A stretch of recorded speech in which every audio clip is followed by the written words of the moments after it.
Terrify. Every topic scary, we could leave the bravest paralyzed. Hope you're not at home alone, better keep the lights on. But if you love adrenaline, then welcome to the fright zone. Willie is the leader, the visionary dreamer. Gerard got the joke, scaredy cat the screamer. You gon' get this work, if you scared, go to church. This podcast is scariest, you heard it here first. And he said that to me because I was like, I'm just excited that Jeepers Creepers is here. You know, I want to see the character again. But when because he's a huge lover of Jeepers Creepers. Yeah, that's scary. Yeah, that's scary.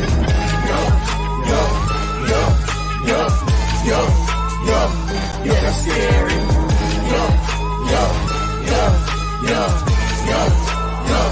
Yeah, that's scary.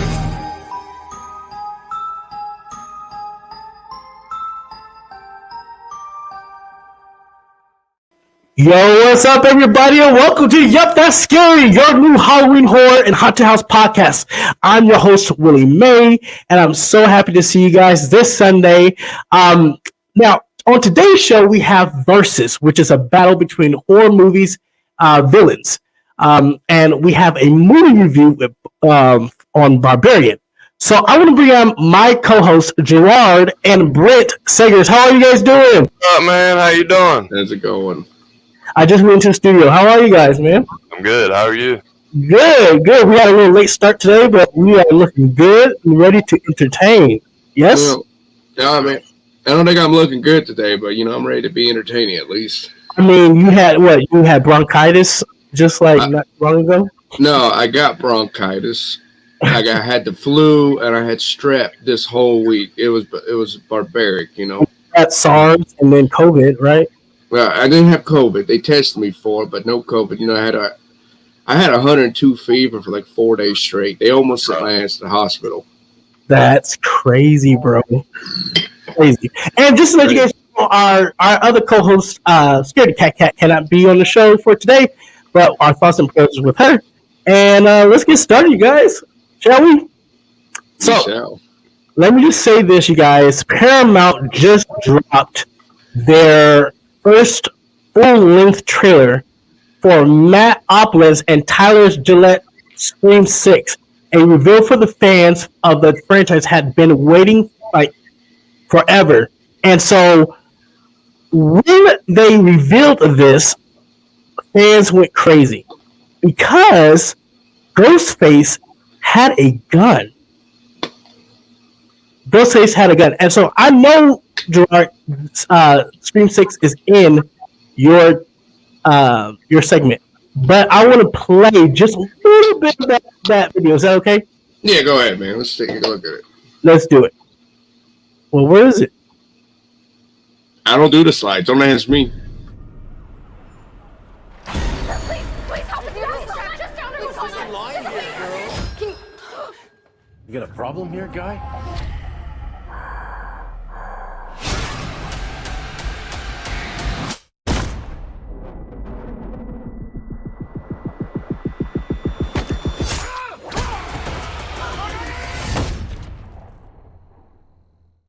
Oh my gosh, I'm gonna stop right there. What the heck? What the heck, y'all? He blew that man away. He said, I found some new weapons. That's what I'm going to use right now, and I'm going to blow his ass away. Yo, so some clutches their pearls as a slasher using a gun. Others pointed out the Ghostface hasn't always insisted on using a knife. Remember how Rose went out in the first Scream. Still argued that seeing Ghostface using a firearm while legitimately chilling in the day of age, or that Ghostface hadn't brought the gun to the bodega glove bag in the first place. So, guys, if Ghostface had to have a new weapon, which weapon do you think he would bring to the bloodbath? Wow.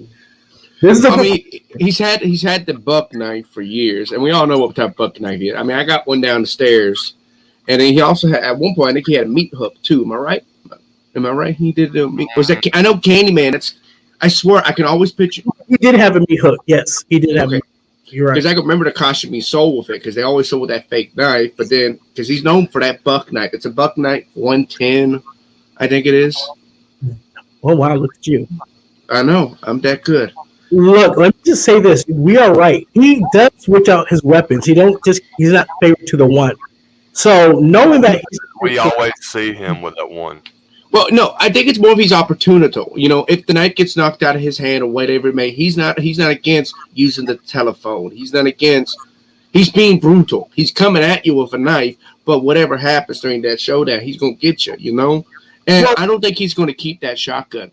I think what's going to happen is that shopkeeper is kind of like a door in front of him. He's just going to kick it in, you know. The shopkeeper's trying to shoot him with it. First off, I think that shotgun was illegal in New York. Those sawed-off ones. The barrel looked long enough, looked 16, 18 inches, but it might be illegal. So that's something I always find dumb with movies. Wait, didn't the cashier have the shotgun? Yes, he did. That's why I'm saying it might be illegal, because it's very difficult. I've heard, I'm not educated, to get a shotgun like that in your store in New York. But what I was saying is he's probably going to shoot him and throw it, because he's personally going after these girls. That guy was just in his way. So I don't think the shotgun's just there for 2 seconds, quite possibly. It's just being used for that segment and that scene, and then probably gets stitched. Okay. So this is making me concerned. Knowing that he uses different guns, or different weapons, excuse me, what weapon do you guys think he would use, or what weapon would you give him? If we had to choose something, and it had to be, if we had to, you can't do a machete, you can't do a chainsaw, you can't do a razor blade, and you can't do the hook. I want it. Wait, Sweeney Todd's razor blade, machete's Jason, you know, we know chainsaws is, and kitchen knives Michael Myers. So your next best thing would probably be a hatchet. I could picture him with a redhead hatchet almost. It'll be nice contrast with his suit. I like that. I think it would look pretty decent. I think he's to get. I think he. Sorry, it would be a short ass movie. I forgot my artwork, but go ahead. I think that would. You gotta excuse me when I mute myself to cough. I think a hatchet would be the next best thing for him. You know, it's because all the other ones are kind of taken. You know. What about you, bro? What do you think? Well, to me, you know, Ghostface has always kind of looked like, you know, not really, but kind of that Grim Reaper look with the hood on, you know, with that long coat. I would probably give him a scythe or something like that. Ooh, that's good too. Okay. I know he has to like move it around a lot, but he can make it work, you know. Or he can use one of them little bitty ones with a scythe hook. You know what I'm talking about? Okay. Yeah. All right. So I thought long and hard on this one, and man, like it has to be the weapons from Dead by Daylight, the game. Any of those weapons, put in his hand, let him go kill, let him go, bash some brains in. What do you guys think? Yeah. What was the weapon again? Say it again. It was any weapons from Days of Daylight. Any weapon, just any you could get any weapon. I know. You know what I actually wanted to like get him to use like would be really cool. You know them two balls with the spikes on it. The chain? They do, like, Yes, that's another good one. Oh my god. So I mean I thought the look for the little bit of trailer that we've seen, I'm excited for Scream 6. I've always been watching. I watch all the Screams. I follow them. That was my excitement to get back in horror. Because at that time, before Scream, we had the Jason and Freddy and Michael Myers franchises, but this one was a good one. And so I'm so excited for this. All right. Yeah, 100%. You know, I'm not a big Scream fan. I've never been a Scream fan. What was the ones when they would just a bunch of kids acting out with a Marlon Wayne in it and all the other kids? The funny ones or whatever. I never liked them. So you're talking about the parodies when they do Haunted House 2 with Marlon Wayne. Yeah, but it had Ghostface in it, But now, I know what you're talking about. Yes, but I'm excited for this one, 100%. So this is the Buck 110. Yeah, no 119. It's show and tell. Let me bring you in. Well, we're talking about the ghost. This is the Ghostface night. Yes. I believe this is either the exact one or there's one more size up. I think there's one more size up that he uses.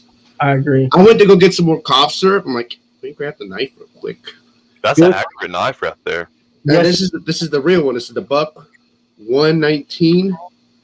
My dad always wanted one. I always wanted one. Let me just say to our listeners and our viewers, look, Gerard and Britt, they know their weapons. Like, they know that's what y'all do in the South.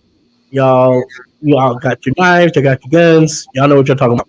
Okay. Well, here's the interesting thing. I want to let you know about this, why this knife became so popular. It's because of Ghostface. This was a buck knife, and buck knives are like generic knife brands. Not generic. It's a good knife brand, but it's for everybody. It's not a Benchmade or something like that. It's $300 or $400. But because of the Scream franchise, this is now $115 knife, or close to $200 sometimes. Get the heck out. So it was a common hunting knife. Everybody had one of these. My Uncle Seb used to have one of these. But because Scream, it's now it's universally known. So that's what made it expensive. Oh my God. Okay. This is Scream 6 coming out, correct? Yes. Okay. Oh, the last segment was. So now I want to talk about something that's blowing up. We are excited for 2023. We have so many horror projects coming out, from movies to series. We have games coming out, like video games, board games. We also have events, more horror events, more cons that allow the fans to meet these actors that play them. So what's also cool for 2023 is that we have 9 horror comics to watch for in 2023. 2023 is going to be big for horror. Okay, so 2023 is going to be huge, but it's also going to be huge. It's also going to be a huge year for horror in comics as well. While comics find a lot of their roots in the horror genre, it was something that went relatively under the radar. For some time, the recent years, it has made a huge resurgence. A number of indie publishers have begun to put out plenty of different types of horror books that everyone can enjoy. Here are a few that we have in the season. So I'm going to show you guys the 9 that they have. They are horror series, originals, graphic novels, digital series. To keep your eye out. Check it out, guys. Is this all from the same company? No, all different companies. And so this is a list we compiled.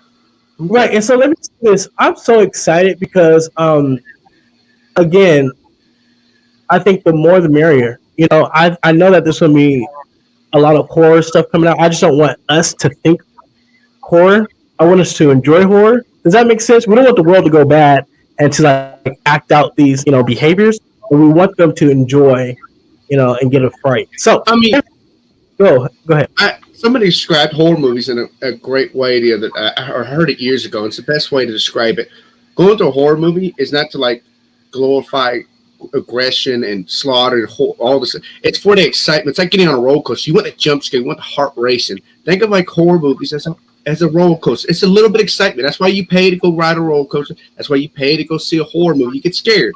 Yes, I agree. It is a roller coaster. I mean, when we were watching Barbarian, we'll talk about it later. Hold on. We'll talk about it later. Hold on, guys. So, anyways, yes, you're right, Gerard. And again, with the times that we live in today, do young people or people that have mental issues, I would say, can discern that and say, okay, I shouldn't act out. But that's just food for thought. But anyways, so the 9 comics to look out for 2023 are Nightfall double feature. All right. Hey, Brent, can you take over the slide while I go to my list? Because I can't see that far. Nightfall. We have Nasty. We have Blackula. I can't wait to watch. I want to read that. Check that one out. Where Monsters Lie. Is that what like the real life serial killers like John Wayne Gacy I see up front looks like? Yeah, I'm not reading for time's sake. I'm not going to read the descriptions, but I want to give them the shout out and give these also publishers, some buzz. We also have The Neighbors, and we have Horror. Title? Huh? Does this one have a title? I don't even see it. Horror. This the notes that I have. Then we have Noner Station. That's kind of like a sci-fi one. Pretty cool. And then we have Double Walker. So these... Oh, wait, one more. We have All 8 Eyes. That's science fiction one. So look, there's a little bit of topics and situations for everyone. You got sci-fi. You got some surreal, maybe some serial killers, See, the one you got coming up, I think it's the one right before this. Go back one more. One more again. It's the one, the Nasty. That art form reminds me of the creator of Savage Dragon and stuff. Have you ever heard of Savage Dragon? His art form just looks just like this. Might be the same creator. I could be wrong. I don't know. It's been a long time since I picked up a comic book. But it reminds me like Savage Dragon. And that's one of the best. If you want to get like a comic book with horror themes, the Image comic books, that's where you want to go because they got the Spawn, they got the Pitt. Pitt is in there, and Pitt he's a little less known. He's the original creator for Hulk, and he wanted to make one of the original writers for Hulk. Not creators, Stan Lee created Hulk, but he wanted to make Hulk a little more horror gruesome. They wouldn't let him, so he left Marvel and made Pitt. And Pitt is about a little boy with a demon attached to him that looks like Hulk. And they actually fought in a combat. It's badass. So did you guys ever like own comics? Yes, I did. I have the original issued. My father gave it to me, but it's downstairs locked in a gun safe. It's the original first edition of Spawn. If you know anything about Spawn, that's like my opinion one of the first horror comic books. Yeah, that I can remember. I wasn't around when this stuff first came out. Spawn is one of the most badass superheroes out there, anti-villains. So tell me, what was your first comic you owned? I can't remember, but I know I did own the Batman ones. The Batman. I had some Batman too. Yep. Joker in there. I mean, Joker and Batman was like together, Robin and all them. So I had a lot of those and stuff, and some of the these. What's that one with the? God, what is that one? I can't think of it, but Shadow. I don't know. But I had the Batman ones and Joker's ones for sure, and Robin and all that. I had Shadowhawk. Shadowhawk's a lesser known guy, but he's a badass one. I had the first 4 issues. Never figured out what happens after the first 4 issues because I was reading these books and they came out like the 80s or something, and I don't know where to find the rest of the series. I'm telling you, if you like horror and you want to get into comic book series, I think stick with the Image comic books, and especially the older ones. You can find them online now. That's the series you want to get into, and that is Shadowhawk, Savage Dragon, and Spawn. Wait, get in. All right, guys. Now here is Brent with horror news in a minute. Let's go. Yo, hold up.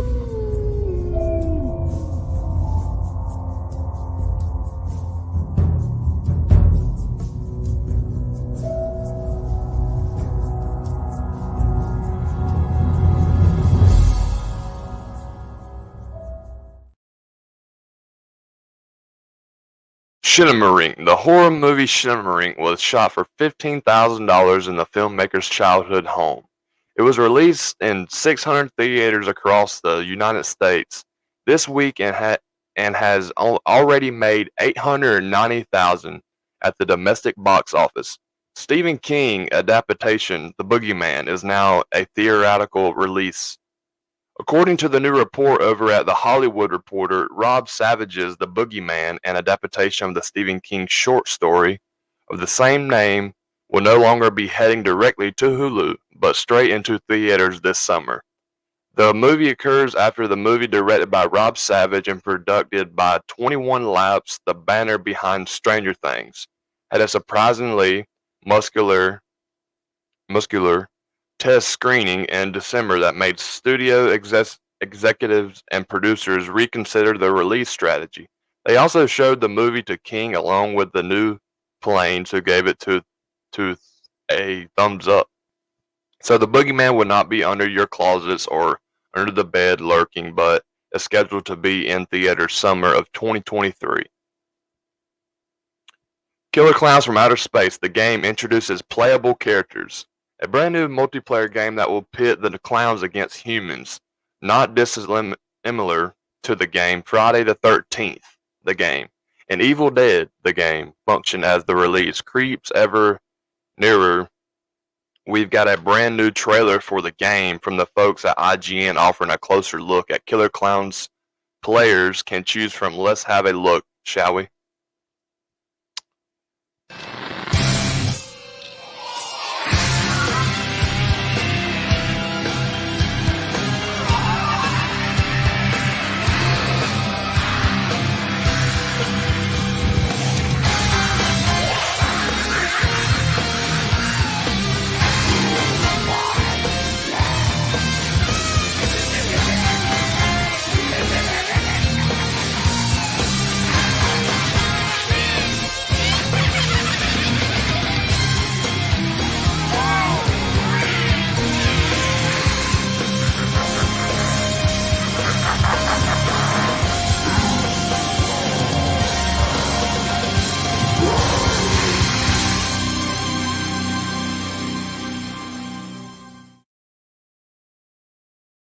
Looks really fun. I'm definitely going to play that game. But let's keep going. As we see the clowns at your disposal with a Trapister, Tracker Scout, Fighter, and a tank. Each of them will be equipped with a unique ray gun for maximum chaos. Players will assemble a team of 3. Clowns in the multiplayer matches and gameplay will pit them against 7 Crescent Cove humans. Check it out. Well, we already played it, so. TerraVision Games and God Shepherd Entertainment are behind the game, and per their description, it sounds like it will be a violent affair. It is described as I don't know how to pronounce that word. I do not, so I'm going on. Horror game, and will be frequent graphical violence between clowns and humans. Blood and gore are present, particularly during finishers, and violence infrequent. A brand new multiplayer game that will pit the clowns against humans, not dissimilar to the game Friday the 13th. I think I read all this already. I'm getting mixed up. And that's horror news in a minute.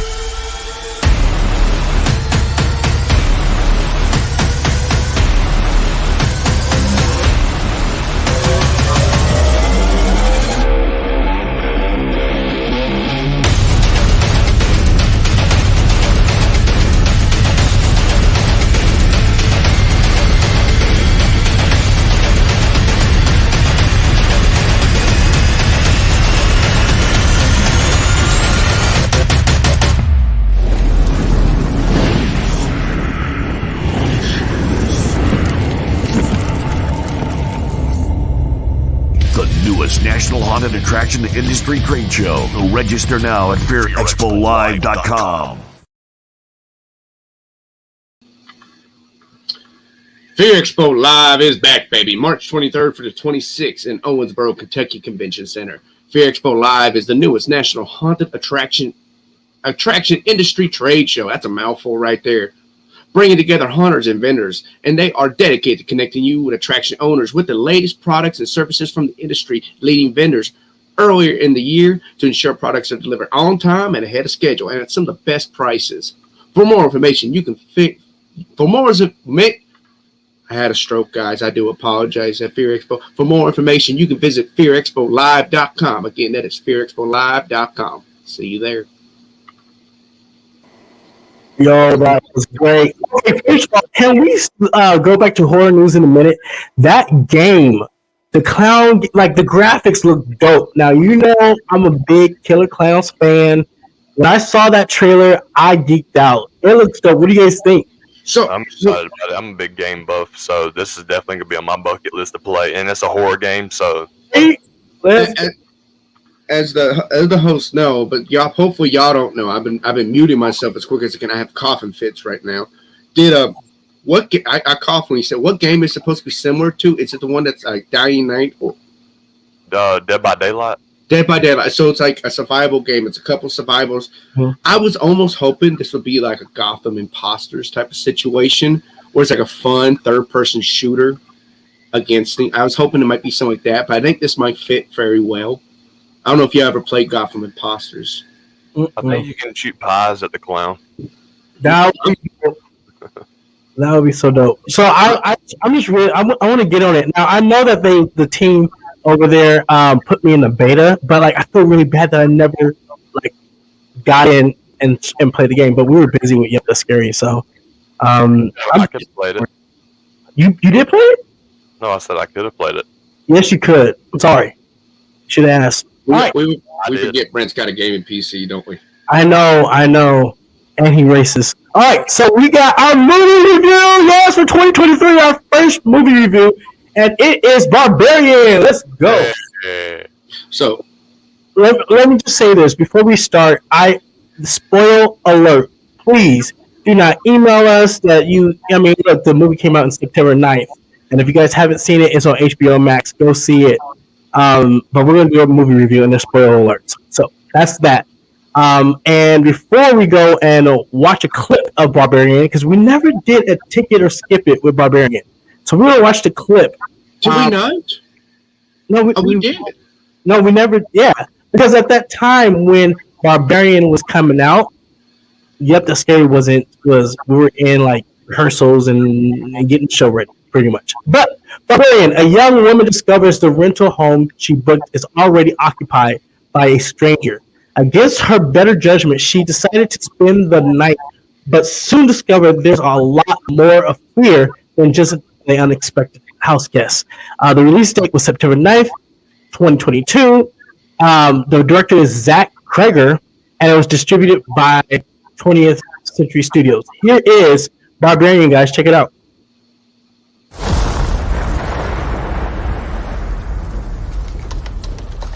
Oh, you've got to be kidding me. Yeah. This is 476 Barbary, right? Yeah, I'm renting this place. No, I booked it a month ago. Are you sure you have the right place? Yeah. Who am I supposed to do? Why don't you come inside and we'll call these idiots.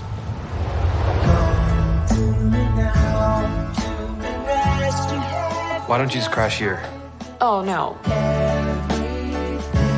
I don't know if you got a great look at this neighborhood, but I don't think you should be out there by yourself. It's dry and there's a lock on the door. By the way, I'm Keith. Tess. You take the bedroom and I'll sleep out here on the couch.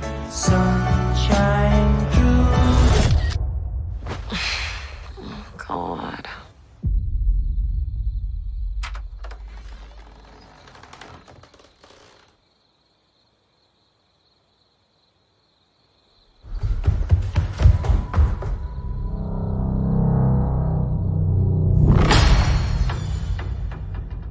Keith?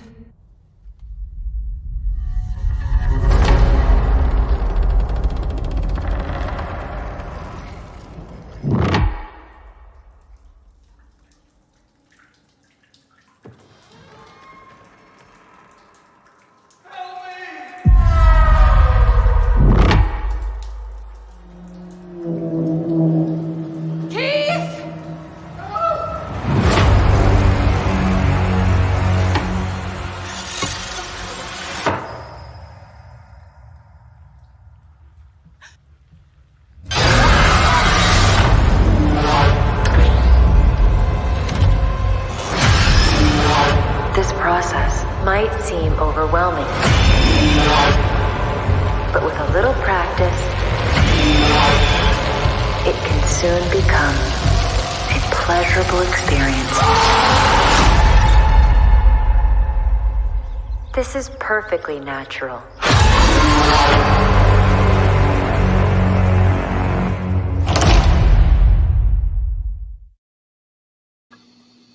Oh, did they have like a second release date? I saw August on there. So, guys, It was August 31st. It's September.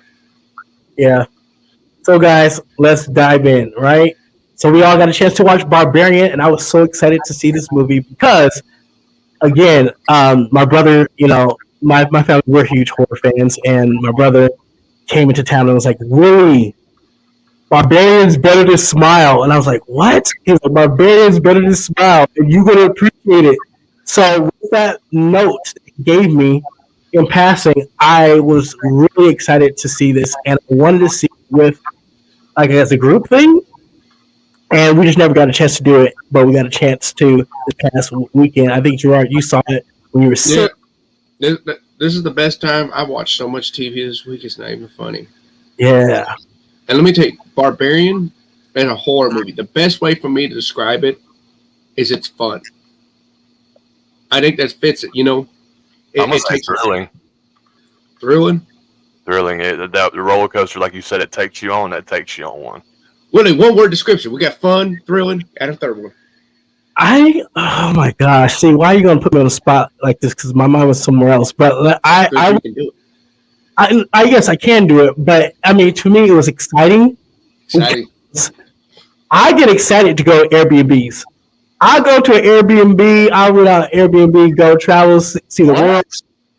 Yeah, I get excited to go to an Airbnb or to a vacation home, right? Say what? Yes. Airbnb. Airbnb or a vacation home. I think there's several out there, but I get excited to be in that location and live for a small period of time. Now, this situation, this plot, excited me to see it because what if you go to a house and someone's living in the basement or the situation isn't the pleasant situation? What would you do? You know what I mean? So this movie had me like, it had me putting myself in the situation to say, well, what would you do in this crazy mess? So we watched. I think I watched it with you, Brent, right? Yeah, you screamed like a girl. And I screamed like a girl. Why? Why did I scream like a girl? Because you would get excited. No, because I'm in this new house watching this movie for the first. This is like what? This is our second time watching a horror movie in this house. But I'm in this new house. The doors weren't locked. It makes noise. Houses make noise. If you're in a house, it bangs. Not even that. Let me just tell everybody out there. There's a man that lives in Will's house. We don't know who it is. But... Dude, you're gonna bring that up. Shut up. Don't let my mom hear this. But yeah, my mom, she prays against the demons in the shadow figures and all that stuff. Anyway. Your box is demons. But yeah, the house made noise, and while I was watching this movie, my house made noise, and I freaked out. So I had to go lock them up. So watching this movie, give us your first take, you guys, on the first scene and her meetup with Keith. Well, I think the first thing about meeting him with Keith, like in the description in the movie, it says Airbnb and this strange guy, right? I thought he was the villain. I thought he was the one that's gonna do all the crazy stuff at first, until he actually wasn't the crazy one. All the crazy shit was happening below. But I think they hit it off real good, and they became close to each other. And well, would you stay in a house with somebody that you don't know? I mean, if I had nowhere to go, then yes. I mean, if I had to if I was in like that position, but not knowing that there's somebody in the basement, then yes. If I didn't have nowhere to go. Okay. Go ahead, Gerard. Probably not me, just because I'm one of those individuals. Like, I'd much rather feel more comfortable. I would be the type of person like, all right, look, No offense. I'm gonna get this fixed. I'm gonna drive my ass to a Walmart parking lot, put the lights on. I'm gonna lock the door. I'm gonna sleep in my car because I've done it before. I've done it in 0-degree weather before. You know. Truck so many times. Yes. Yeah, it doesn't bother me. And then I'm gonna go find me a truck stop or something. She had a meeting the next day. I'm gonna wake up early, hit the truck stop, clean up, look good, and get to it like nothing else happened. You know, I'm not. You're putting yourself at risk. You're taking the example, but also if you do happen to be stuck in a situation like she was, it was funny because that guy acted exactly like any guy would. I wanted to open the wine, but you know, I didn't want to open it. You know, I'm like, that's what everybody would do. He was, I mean, every dollar. Yes. Listen, he was trying to be hospitable. He was trying to diffuse the situation. Of course, they cannot get to the person, the manager of this house. So what do? So he's trying to, give his all in it, and it was just so creepy, man. I think everything she did to protect herself was smart as a female being in that situation. Let's skip forward to where she met her meeting, right, with the filmmaker. And the filmmaker finds out the area that she's staying in is a bad area. Let's talk about that. Well, we know about that one because when she got there, she was like, "Okay, where are you staying about?" She said, "I forgot the road. It's 452 Barbarian Street or something like that." Like, "Oh, you're staying over there. You don't need to stay over there." I hope. She said, "Why? What's wrong?" She said, nothing." Why didn't she tell her, or just? I feel like that person, that of her duty of that character, should have told her. Yes, you were screaming it. You're in a bad spot. Come with me. Stay at my house. Right. You know what I mean? Like I felt like she hid it. Right. Like I felt like there was a town secret at that point. I don't think there was a town secret. I never got the vibe that the town knew that there was there unless you're in that neighborhood. And the people who knew, it was like, I mean, look at the neighborhood. There's one house on the street that's livable. Right. One. Tell them about that, Gerard. I mean, like once you got out, when she first arrives, the neighborhood, you got to remember, like it's pitch black, it's dark, it's raining. We all driven in the rain before. You can't see how the houses look. You pull up on the road, and it's like, oh, it's a decent looking house. Everything else is blacked out. No street lights. That's what happens. Except for one. Yeah, over the house. Mm-hmm. And once you I don't know about you, but after the homeless man chases me into the house, and I lock up, my bag's packed. I'm ready to go. My bag would have been done but packed. I would have been in that living room watching that thing. And either I'm gonna wait till an officer gets there so I can run up to my car, and I'll leave a note for Keith, leave my number and stuff. Like, hey Keith, get the fuck out of here. Because I would never discover the basement. But if some homeless man did that to me, fuck it. I'm going. I don't feel safe there because I know either I'm going to shoot the man or I'm going to have to fight the homeless man that night. Because at this moment, there's nothing scary in the house. There's something scary as a homeless man trying to chase you in. That was scary. That was scary. Let me tell you something. If I couldn't get an officer there to help me get out that house, either I'm going to be sitting there till Keith, I don't care what you're doing. We're good. We're getting out of here. Look, your shit's packed too. We're going to go together if you want. But if you don't want to go, forget it. I'm leaving. The fuck you mean? You trying to scout out locations to purchase more? The fuck it means? Buy this house, that house, that house. Because you're like a gazillionaire or whatever. Buy this block, tear it down. Right. So Keith comes back to the house, right? And he noticed that Tess is upset, right? And he just locked in the basement. He wants to check out the situation. He's like, "What are you talking about? I don't believe you, Tess. I don't believe you. I got to go in and see this." What were you guys thinking at that point? Like, anybody would say that. They don't believe it because they ain't seen it. So yeah, he's gonna go down there. Right. Look. You think after they opened up the door and they would have seen, oh shoot, there's a bedroom with a camera and a bloody up mattress. I don't think we need to be here. No, that's all I would have needed to seen. Don't tell me that was it. That was the clue. That was the clue for her. She saw it. She went back up.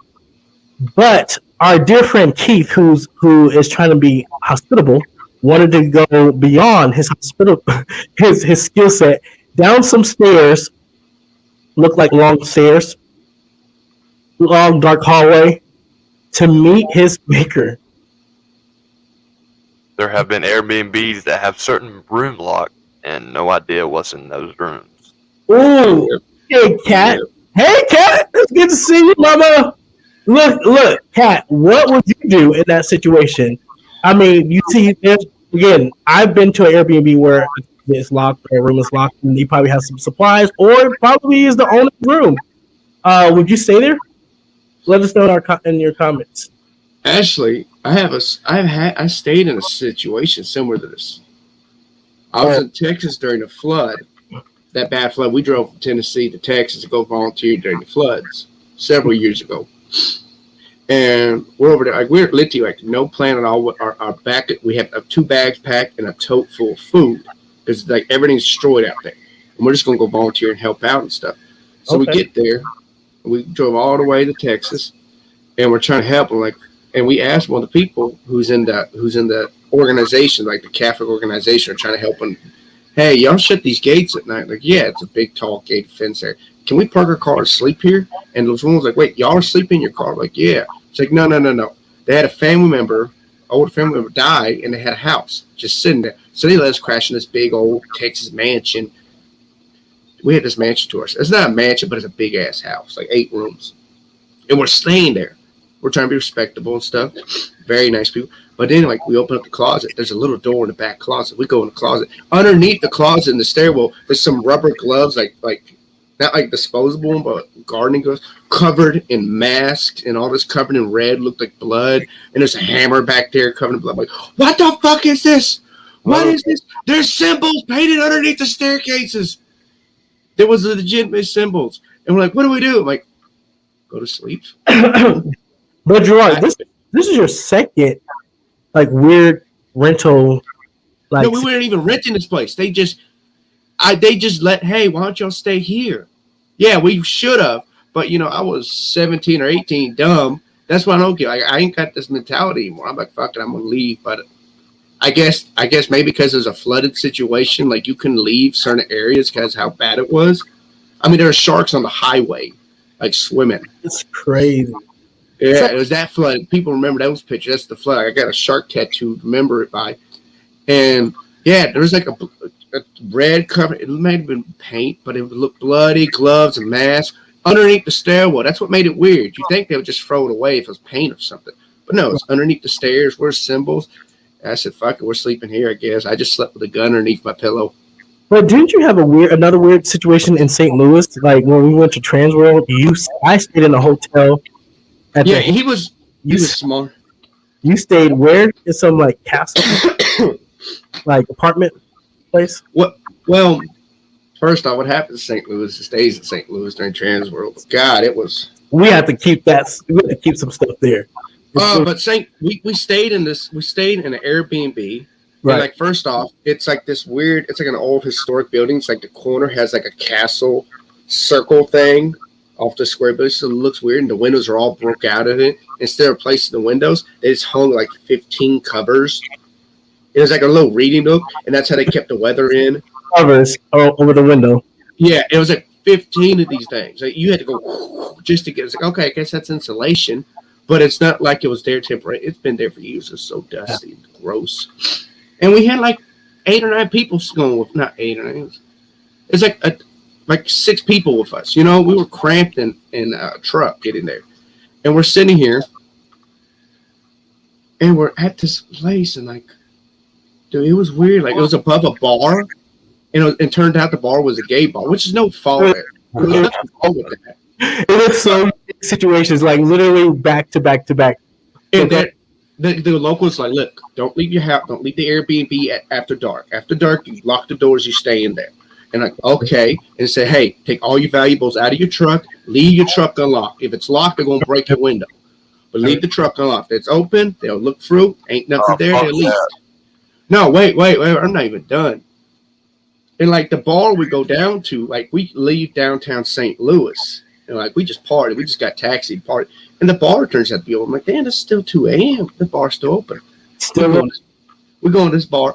I swear to God, I think somebody slipped something in my drink because I don't remember. We're not talking about that. I just told Gerard, you went on a whole nother tangent. I wanted you. I know. I just went on it. Like, it was the room, the sketchy room, and the condom that we found in the room. Like, I wanted you to tell that story. I didn't want you to tell that you was got. I know the whole story, so I ain't worried about it. I mean, it was a messy situation, but it's similar to this. Reminded me. Gerard almost got a date rape. Hey, that's why you gotta keep. That's why you gotta have good people around you. That's why you gotta have my people. My people not let that happen. Condom at your ass or something? No, Look. Look. I'm not saying any untruthful or truthful, but somebody might have been scared out the Airbnb of a pistol. But I'm not here to say that is true or not true. Y'all, say have good people. You know the man with a pillow that holds him over his junk. He's running at him. Hey, get out of here! Then someone brings a gun to the party and says, "You gotta go." It was crazy. These situations that happened at this place in St. Louis. It was. I know, right? Cat says. I'm just look. I would go over from Hampton Inn, drive 30 minutes to the place just to hear stories and look at them like, y'all all right? You guys, I don't remember you seeing the apartment. Did you see that place? It was cool. It was cool. The stairwell was like this. Went at a slant, so you had to walk up the stairwell like 16, 20 stairs on a slant. So your feet were all. It felt like it was a fun house. And then we went into that balcony, that little Kincaid castle balcony thing. The windows was missing. It was stuff everywhere. And they told me, hey, we'll go in there. And when I went in there, I felt something. It touched me. Yeah, okay. It touched me on my butt. But no, I'm just joking. But it was really scary. It felt like I was in the same situation of Barbarian going down. Instead of going down into stairs, you're going into a room that's scary. But let's get back to the movie review. Oh yeah, we got way off track. I realized we were gone. But anyways, but yeah, man, you had some crazy stories at St. Louis, man. We went to a club. Anyways. I lost my banana costume. Oh my god. Okay, here we go. But that's enough. This movie has such an interesting plot and unique. I mean, I haven't seen something similar to this. It's in breads. Right. The reason why I was excited for this movie is the fact that it was new. I'm so, again, Gerard, you can agree with me. I'm so sick of the reboots. I'm so sick of the franchises extending more while they're trying to suck the money out of all the fans. I want something new and fresh. And to get Smile and to get Barbarian coming in the pipeline, I was excited for these two movies. Barbarian topped it for me because it's real situations where they take you and put you in a volatile situation in a house where you have to abide in, and what would you do in that situation? And then all with the fame of Airbnbs and Airbnb parties and whatnot, let's do a horror movie about it and let's put a villain in there. And it was great. It was great. So let's move on down to the plot, and let's continue to talk about Barbarian. Where are we? We went in. So yeah, Keith went downstairs. Go ahead. Who wants to take it away? So Keith went downstairs. She's saying, "Keith, help, help," or not help. She's calling for Keith, and you can hear Keith faint in the background, like down, down, down, down, down. I felt so bad in this part for her. But go ahead. I was too, because it seemed like that was her only hope was him, because, it was just that whoever in the house and Keith, so they're going down the steps, or she's going down like this little tunnel. What was it, like a concrete kind of? Yeah, a concrete, like, yeah. And steps. Look like it's been there for years, maybe dug in. But go ahead. Yeah, and as soon as she gets down there, she's hollering for Keith. I'm talking about hollering for Keith. She keeps calling him. He runs up, like you see in the trailer. He runs up out of nowhere, and she's like, "You gotta go, we gotta go." And she's like, "No, we want to keep going," like trying to push it further. And I'm gonna let you take it. Yo, Brett. I remember looking at you, and I was feeling some type of way because the black in me was like, after that fifth call to Keith, turn your butt around and just go up the stairs and go home. She didn't want to. I don't know. Meaning, like this Tess has a heart, and I know she's a mixed baby, but maybe another side of her race was so helpful. But my black behind would be out. It would be in my Jeep, and I would be going. You wouldn't even be down there. No, I wouldn't. But anyways, you're right, Brent. He wanted to take her to another part in this tunnel. That's crazy. No, he wanted to leave. She wanted to go. No. He wanted to take her deep in the tunnel. She wanted to leave. No, the monster was there behind her because she went. I don't think they perceived it very well because you got to remember he was deep in the tunnel. Maybe he got turned around or lost. Right. In my head, way they did it, it looks like she just came down the stairs, but maybe it was she had some other tunnels or something because I felt like he was like, no, she's down there. We got to go this way. I'm trying to find a way out. Right. But she did come behind. But I don't know. That part was confusing. Now, let me just say there were several confusing parts of the plot of this movie. You had that where this person coming from, and it is a dark tunnel. We don't know who is she, right? Or this monster. Also, another not described or not defined moment was what's his name? Oh my gosh, I gotta look up the character. The guy who went shopping at the store. The time jumps. Yeah. We had some backflashes. It almost. Well, they only had the one backflash, and that was the dude's background because it almost felt like that movie has ended. Here's Barbarian 2, and then here's the prequel to Barbarian. You know, because they jumped their time. They had fun with this movie. I could tell because they're like, all right, so what do we do next at this part? I don't know. Let's just make a whole new movie, and they do. But then they felt like they tied it in real well. You never felt like I didn't check my clock watching this movie. His name was Frank. Can we go back just a little bit? Did y'all notice Keith didn't have a car? He did. No, he did not have a car. I called that out. Let me just say this. The dude goes from New York to where? And he doesn't have a car to drive or anywhere. He probably Ubered. But what Uber is going to a bad place? If people know, I just don't get it. If Tess's filmmaker knew about that area, why should keep her there? Yeah, I don't know. There's listen, guys, when you watch this movie, there's some things that make you go, and those are the moments where you're in the ride for this movie. I mean, I feel like he did have a car though, because her car was that little Kia.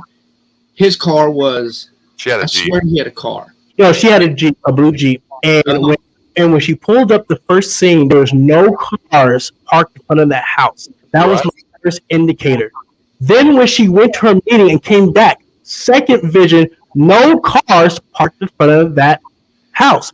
Now Keith was gone when she got back home and she got chased in by the brother down the street. Okay, and then when the third winter comes into the house. The owner. Is he the owner? Yeah, remember? Because he's selling all his property. He rented it out. Yeah. He comes back to the house, and there's only Tessa's car still in front of his house. There's no Keith. Keith had no car. He was on Chevrolets or Ubering in a bad neighborhood. Okay. Well, he's supposed to be rich. He probably Ubers $50 tip. Come get me. For if I was Ubering, I'll be like, fuck it, I'll drive in this bad neighborhood for a $50 tip. True, but I mean, if you are a true Uber or Lyft driver, you're not getting that money. They're getting that money. But go ahead, Brent. But moving on, I think we're after the part where everything was confusing with Keith and Tess, which way to go or whatever. But that bitch came out with nipples to the belt loop. All out with a teeth. Bro, first of all, okay, my reaction when she ran up on the camera and flopped her bitties. The big old fatty titties, man. I screamed the same pitch and volume and matched her tone. See those titties. You see her teeth, you did. It was crazy. It was crazy because you just don't imagine that coming at you. And when you do, you're just like, ah! Oh my gosh. It kind of reminds me of that Mama movie. You know that Mama when she. Yes. You're right. That is. Yeah. All right, moving on. What else, guys?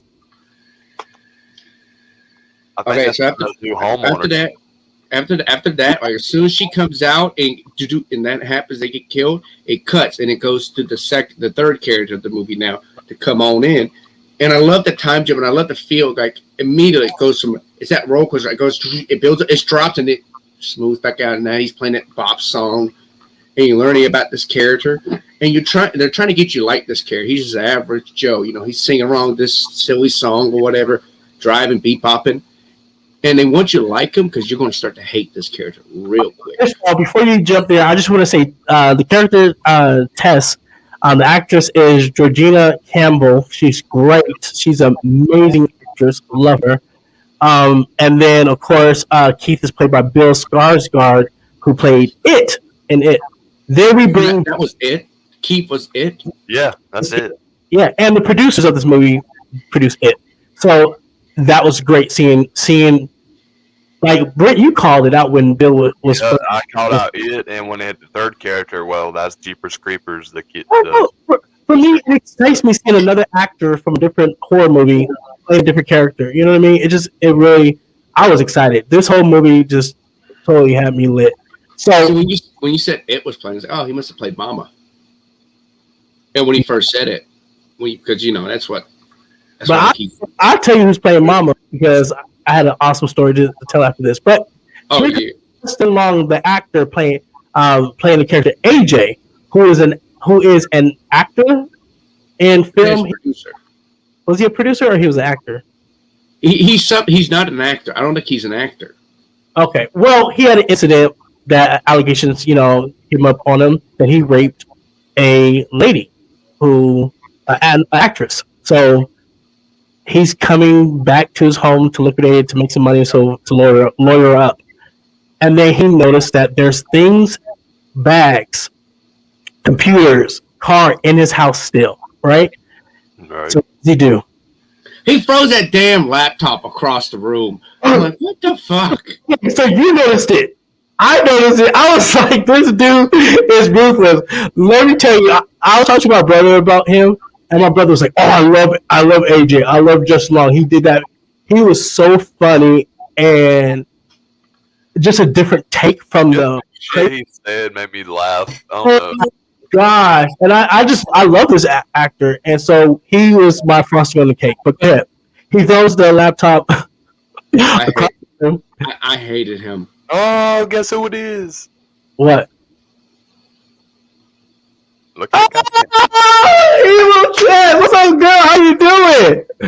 Yay! I love your icon. That's so dope. Oh my god. Yeah, I like that. Hold on. Evil Chad. We got some. I'm laughing so hard. I need to do you guys think. I'm just trying to say, you guys, Barbarian really just it's a good movie, man. And I was really, even Charles, I was really just pleased. I was pleased with it. But let's keep going. So he goes into look. It makes no sense. Okay, first I know why he did it, but at the same time, I hate his character because he doesn't think, and that's his character. He just acts, and because everything's been easy for him or whatever. Because he's sitting there struggling for money. He sees this nice laptop, probably going to get $600 at a pawn shop for it. Fuck it. Yeets the thing. I know it wasn't his laptop, but let me tell you something. If I'm desperate for money and this laptop's in my house, let's go. That's mine now. There's nobody here squatted. I'm going to lock all these doors because supposedly nobody's here. He hasn't found it, and I'm going to pawn that laptop. That was my first priority. Get this stuff gone. I would have made some money. Right. That thing would have been wiped clean. In my fucking house. You be like, test me, go to the pawn shop. Yeah, I mean, that's what he doesn't think about it. He's sitting here struggling for money. Next thing you know, he's going to the bars with his buddies. Like, come on, man. He was so unsensitive and unapologetic, but I had so much fun with him. So, but that's my issue with most movies nowadays. Like, you get, like, even those Hallmark movies, like, the farm struggling for money. I know. Let me figure this out. Let me get my 2022 Dodge Ram pickup 1500 while we try to figure out where to get this $100,000.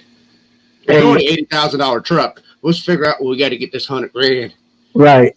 Got to be relatable. So listen, guys. So he takes he tosses the laptop. He grabs a knife and flashlight, right, to go into the basement. Why is he going to the basement?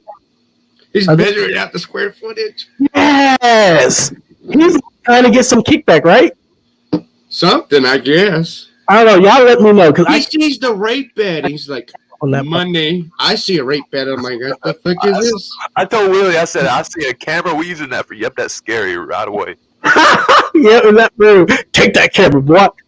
All right, so he goes in and then he finds the doorway. So he owns this house. Did not realize that there was another compartment, another hallway, another world underneath his house. So he goes in there and he is a brave soul, right? I'm like, yes, it's about time. I'm so sick of these punks going into dark spaces and screaming. Just turn around, go home. But go ahead, y'all take it away. I mean, if you think about it, if you really want to break it down, I almost feel like each character has like their own story arcs. You know, you're right. I mean, Tess has to become a hero. You know, with her trying to save the guy. The guy who's been the hero is now going to become the villain because he's sitting there being a hero to everybody, but it's showing his true colors. He's a fucking villain and a slime and a snake. And you got what's his name? I'm so bad with even movie names. AJ, the real hero of this movie, who waited till the lady was outside to open that bottle of wine. He's trying to be a hero and trying to. No, that's not AJ. That's Keith. Keith. Yeah, Keith. I don't know why I can remember. They all had their own little arcs and story. I felt that was interesting, but damn, man, he just went down there for greed. He was so greedy he didn't put two and two together. There's a rape basement. I survival mode too because he's trying to find money to get this taken care of, and he's not seeing the Does he not notice it's not dusty down there, or it's not? Like, there's cages. Like, what are you doing, bro? Come on. Dude. So he takes the measuring tape because he's measuring out the square footage, and he comes across that room, right? And he sees more titties on the TV because they're nursing babies, right? It's like tips on how to nurse a baby. Yeah. Do they have that on YouTube? I think, yeah. Yeah, we're not gonna play those clips. It's gonna get us deep. That's gonna be quick red flag showing them, So as a man, he goes titties. Yeah, I added the nipples. You see. So as a man, he goes titties, and he stops. And I'm like, "What are you doing?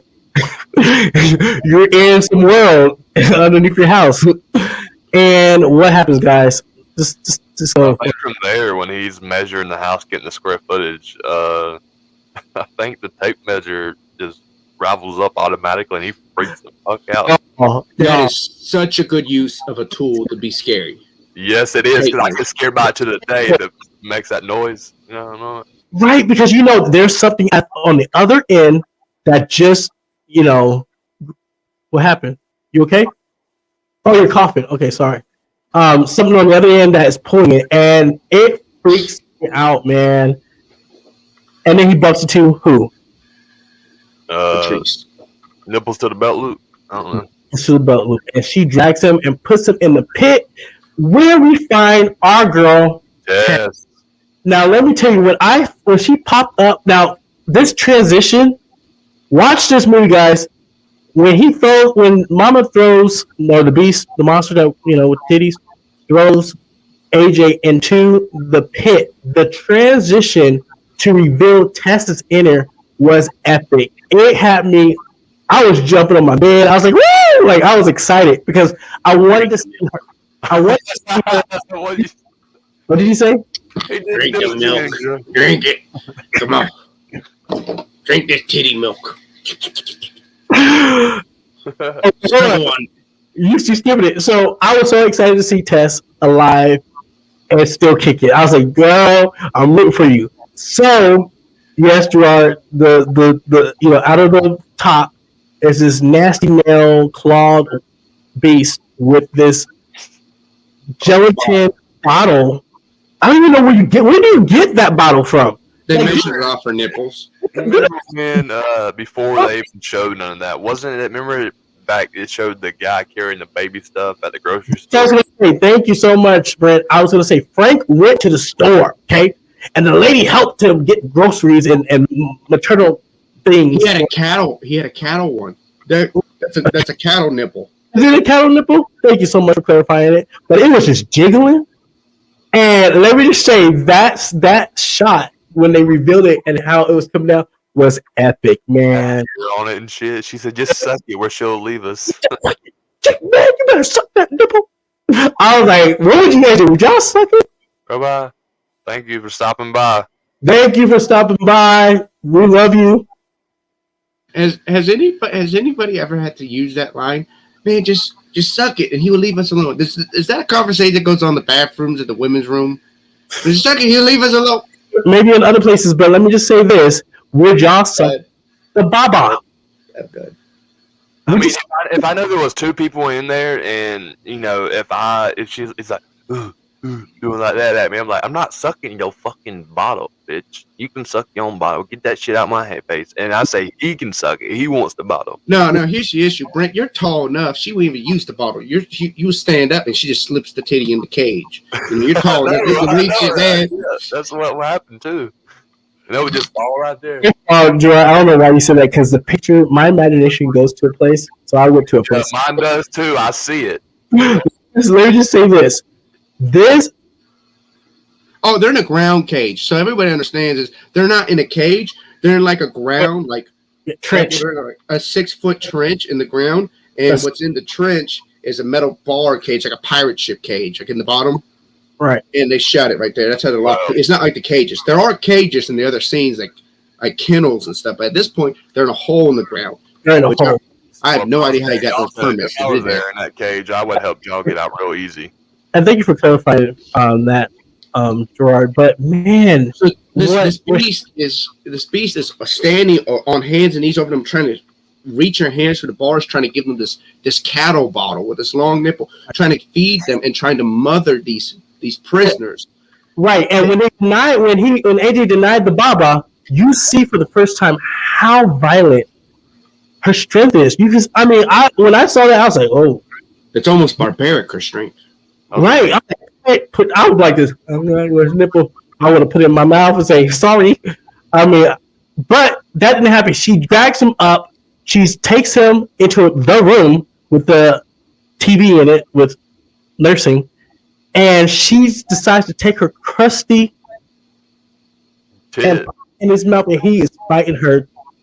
This is sad because I felt like if he really raped that girl, payback, bitch. Right? Yeah. That's what in my head I was like, oh my god, this is what you did to that girl. Oh yeah, it's like the double-sided coin. You know, Mama refused. No, she was persistent. Right. I don't know. I felt like there was a meaning there, but it's how it was and how he was like, no, and I feel like she had to like turn because the titties was so contorted. She had to turn and grab it from the back and bring it to the front to put it in the mouth. I don't know. See, this is why we need a woman's perspective on the show, because they'll be like, okay, shut the fuck up. Here's what you don't freak. Cat, are there titties on the back? Please just clarify. Are there titties on the back? Do they wrap around? I don't. She said to most heavy set people. Thank you. There's titties in the back. I didn't see that. That's why they don't sleep in the back, because slip underneath the arm. I'm done. All right. Next subject. We're talking about good Christian Minecraft servers. All right. Sorry. Okay. Damn, what we did while I was supposed to. He upgraded his chair. I just noticed that. Oh my gosh, I stole this chair. But that's for another time. Listen, so then Tess, I love her. She's like, I'm going to get out of this trench. She gets out, she runs in the hall, and she steps on what, guys? The measuring tape. Remember. Oh, look, the measuring tape. And when the measuring tape being out like that and pulled out, she can't see in there. She hits it. It alerts Mama. And she starts to run. Now, let me say this. I felt like this was a moment for a white girl moment in a horror movie where they fall and then turn around and scream. But to see Tess stand, this was her other side of her race, get into the window. Struggling like we're not gonna fall and scream and look back. We're gonna run somewhere. And she runs into the basement. She she breaks the window, she gets out, and literally like in seconds, she gets saved by who, y'all? The homeless man. The homeless man that chased her. Man, when I saw this, I think Brent, you made a comment like that was him that chased her, and like the realization of he wasn't chasing her to scare her. He was trying to chase her to get the fuck out the house. Yeah. And I was like, oh, Barbarian, you are really doing it for me. What you say? No Airbnbs. Unless we got a piece with this. That's a good one. Maybe a knife. You know, Gerard's got all his pistols over there, so we won't have a problem. 357 legal in all states. Maybe a day of daylight weapon. All right. So, go ahead, guys. So something I don't think we clarified very well. First off, I think it's funny as soon as like titties get involved in a movie review, we have no idea how to review a movie, okay? And you don't understand. You understand when you see this movie. That's a big plot of this movie is boobs, okay? Knows how to do movie reviews. This is what our second movie review. Yeah. So excuse us, we'll go off the rails. But something I think we failed to assign is the lighting situation with this movie. Once they go down this cave, they do it beautifully with just a single bullshit flashlight, and it's done well enough where I'm not sitting like, damn, it's too dark to see nothing. No, I think they did this very well. You can still keep track of what's going on, which direction she's going pretty decently as much as you need to, and still be enjoyable and yet still be lost at the same time. Okay. And I think we had to establish that because, like, think about, did you ever feel like, damn, this movie's too dark to see shit? No. And they're in a cave, and it's only one flashlight in a one room with a light. And then we're going to get to the next room coming up. Well, I guess we can by now. You know, the guy's being breastfed. He gets away from her because she stepped on Tess while escaping the tunnel because she had to pull herself out. She jumped on, did a pull up almost, kicked her feet over. She gets out the cage. And then while she's trying to sneak by him being breastfed, she steps on the tape and breaks Mama away from TJ. Yeah, we just talked about that. Right, and then he goes off on his own because they're both now on the escape. Right? Well, yeah. Oh my gosh, I forgot that part. Whoa. Yeah. So now TJ's sitting there going through the cave system. He's like, I got to get the fuck out of here. Yes. Which I was like, wipe the milk from your mouth and let's go. That's when what's the chick, the nipples to the belt loop chick takes off to the test, and that's when he leaves and takes off. Right. Remember when there was that bell? It was like a booby trap with like a ringer bell. Yes. In the room, and that's when he followed it to that door, and she came, and he held the flashlight at her, and she backed up. Right. So great. Thank you for bringing that up, Gerard. About the lighting. Great. The lighting designer was awesome. You're right about 100%. That. Let me just say this, because Brent. Yes. Thank you for bringing that up. I want to know the mystery, because this movie had me thinking while I was watching it, why does she back up from that door? Who is that? Is that Papa? You know what I mean? I think that's her daddy. Okay. Wait, she backed away from the bell? I don't remember that. From the door. So he walked to the door, or he was scared backing up to the door.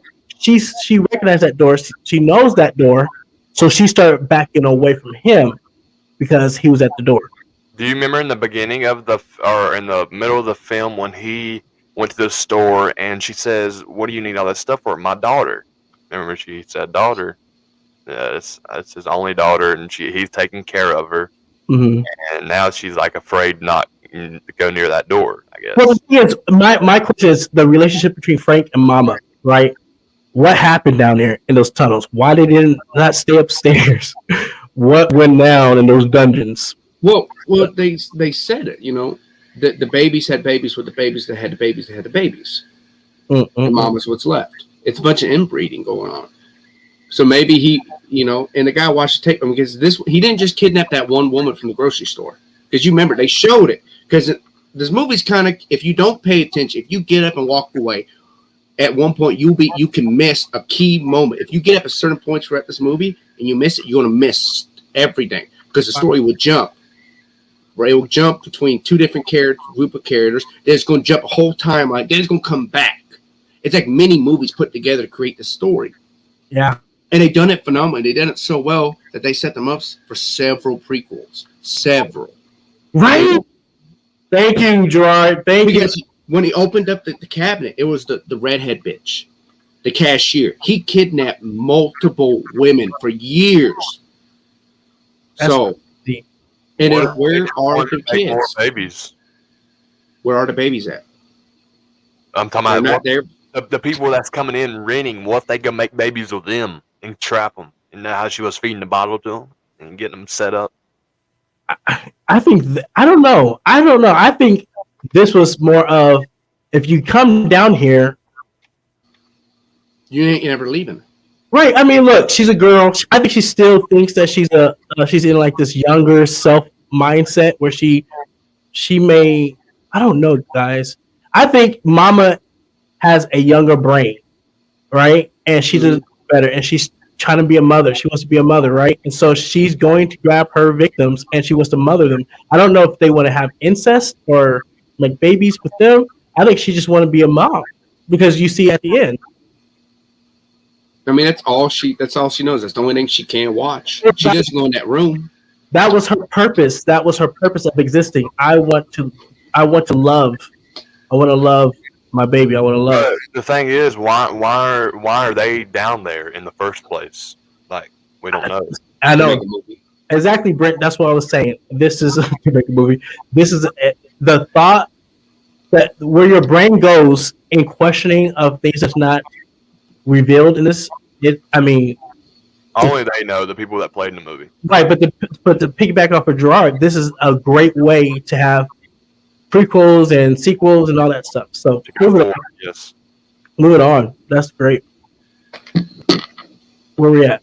I think next is when he gets to that door, and as soon as he knows the door and she backs away, he steps foot in the door and he's looking around, sees the TV playing, picks up some random shit, looks behind him. There's a man in the fucking bed. A man in the bed, coughing his lungs up. I was like, oh my God. I felt like this guy was the worst because how she backed off. I was like, he's the worst. He's gonna die.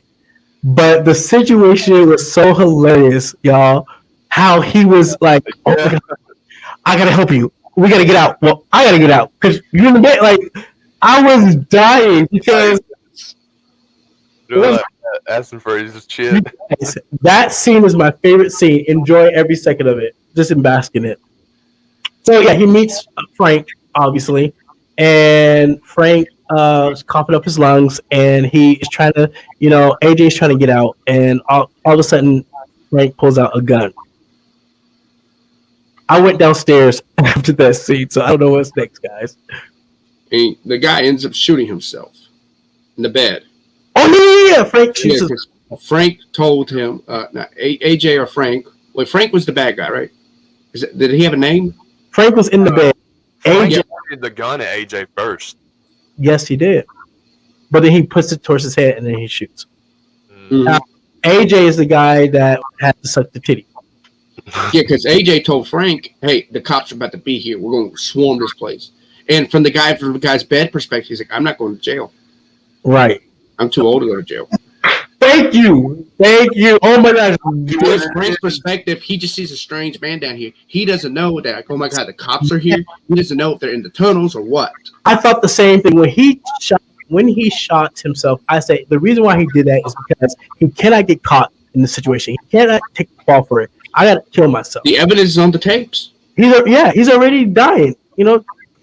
So moving on. That's good. You said that on point. That's good. Right. From Frank's perspective, he doesn't know if the cops are there or coming, or if they're, because at this point, no cops are coming. Nobody will believe anybody, but he doesn't know. I don't think he's been out that house or out of that basement for 40 years. Right. I mean, when his body started to go, he's like, Mama, you got to fend for yourself. And she did. That's probably what happened. He got too old to go to the surface. And now all the. And she started coming out. and they start being cannibalism to each other. That's why there's only one left. What if that's what happens? Listen, guys. So we're gonna speed through this because of time frame. So Frank has the gun. He's walking in the halls. He's trying to escape, but then we got Tess coming back in. Oh shit! Breaks the window. She gets in the house because while that was happening, Tess was calling for cops. Cops came to Tess rescue with an attitude because he's tired, and Tess is in need of help, but she looked like a crackhead because it sounds crazy and she's dirty, and she's in a crackhead neighborhood, so they don't believe her and they take off. I was like, no, this is crazy. The plot thickens. So she goes back to the house. She breaks in to get in to try to rescue, because she has a beautiful heart, AJ, who she doesn't know. Yeah. You know what I mean? So she goes in to rescue him, and then what happened, y'all? You think she would have just been to the cops, like, look, run my plates. The plates are my name. I thought the same thing. I was like, you want my identity? Run my plates. This is my car. Run it. You have my information. Boom. I thought the same thing. Like, run my plates. Look, I'm not crazy. I've been kidnapped. You look on the table for that window. Those are my keys. You go in there, and to that table, there's my wallet with my ID. I've been kidnapped. You see the window's broken out? It's outwards, right? I just came out of there. I have cuts on my arm. You can see where my blood's on the window, where I climbed out. Right. I am not crazy. Look at the house. Them cops was thinking, well, this is a shitty neighborhood full of fucking crackhead and druggies, so we don't really know. We don't. And I felt like they had such a high, mighty stake attitude too that they weren't even going to listen. I mean, if they first approached her, the comment that they made was just like they weren't trying to hear her. They already judged her. They're not going to help her. Okay. So she breaks in the house. She hears something. She walks in the hall, and steps on the tape again, and then says hello, and that's when bam, gets shot by AJ, and AJ freaks the fuck out, runs toward her. Now this situation. Now let me tell you guys, when you watch this situation next, you're gonna look. I called it. My brother, when he watched it, called it. It was a crappy situation, and she's sitting there now on the floor, bleeding out. I hate when bad things happen to good people, but this is a lesson learned. But go ahead. When I seen that happen, I thought she was dead on the spot right there. Right. I don't know if you can hear it just because it's in the tunnels, but the gun sounded like a cap gun. Because of the noise condensed down there, right? I think that's what it was, but to me it was accurate. But you're right. When she got shot, the movie could have ended right there. It doesn't. Nope. It keeps going. Where does it go forward from there? I think he picks her up and they get the hell out. They get out. They go to the tower. Now let's go to the tower thing. Let's talk about this tower thing. So No. We missed a part. Tess gets back in the tunnel, and she runs over Mama. Oh, yes. She runs over. She gets out. The cops there. They don't believe her. So she's like, fine, fuck it. We're going to leave, because they try to charge her, because she's like, keep the door in with me, and let's get this guy. And like, no, you're crazy crackhead. She said, fuck off then. And they said, we come back here and arrest you. She's like, fuck you. I'm going to do this myself. Yeah. So then the cops leave. She says, fuck it. She grabs a rock. She breaks in the house. She gets her keys, and she gets in the car. She has her stuff now. So there's nothing should be keeping her but her as an individual. Her morals. Her morals. And Mama comes out the bottom window, and let me tell you, Mama gets run the fuck over. Ran over, T-post into the house. She gets slammed in the house, and she thinks she's dead now. So she's like, let me go get AJ. She goes back into the basement to go get AJ. And AJ's sitting there, probably a guy who's never shot a gun in his life. By the way, he acts like he handles it throughout the movie. And he ends up with a flashlight, and this 357 shoots her. So now they're down to 4 shots. It's a 6 shot. I count bullets in movies. Oh my god! It makes more sense if they don't keep track of a 6-shot revolver. It breaks it. It breaks it for me. I can't help it. Hey, and now once they do that, she's now been shot. So our hero's now been shot because the guy shot the first thing, and now they're getting out. They're out of the house. Yep. And it's at night, and Mama's gone because she's like, I ran him over. And oh no, the car's ruined. Yeah. And he's like, "Where's your keys?" She's like, "It's in the basement." I'm like, "We ain't going back. I know where we can go."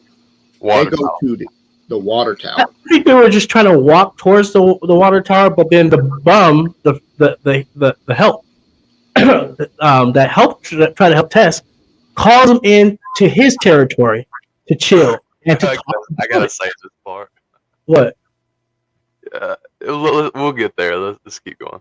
So, anyways, they're talking, and he says, "Look, she never came this far." That's what I'm talking about. Go ahead, say it. He said, we say we gotta get her to a hospital, because she's wounded, and they have to get her somewhere. And then we saving her. He said, "Man, I ain't seen that bitch in this place about 15 years." She came through the wall. I was like, "Oh, time to go." And again, a second chance where we see her strength. We see this mama at full force trying to get her babies. Oh, crazy. That black guy got tore to pieces and got beat with his own arm. That was crazy. I was laughing, giggling, and sad at the same time. But go ahead, guys. So and then they go escape up the water tower. Where would you go? I mean, where else? And let me tell you something. They're escaping up this water tower. You get to really see AJ's character from now on. This is just him, self-survival. I don't think anything he did ever was for anybody else's help besides his own. Because even throughout the whole movie, you get that he's a very selfish guy. And you think he's going to have a moment for where he's about to be able to prove he's not. No, he has no character development. He's there to die. We all know it by this point. And he's literally running up this water tower, leaving Tess behind, and not waiting for her. She's like, "Slow down. What, do you want us to both die? Come on." Yeah, she. And then they're on this water tower. That up, yep. Mm-hmm. He's like on this water tower. Like, okay. What do we do now? She's coming up. Yeah. It's like, "Your gun." "Oh, great, my gun." He pulls it out, fumbles it, and drops it down the water tower. He drops it down. I mean, you guys, this was such a letdown. I was so disappointed in AJ. I was like, "AJ, you idiot." Oh, my God. I liked AJ. His character was very smart. He played the role how he did it. I just want to give him props to him. He played an awesome role and all the other characters in the movie. But what he did, I was very upset about. Do you want me to tell it or y'all want to tell it? Go ahead.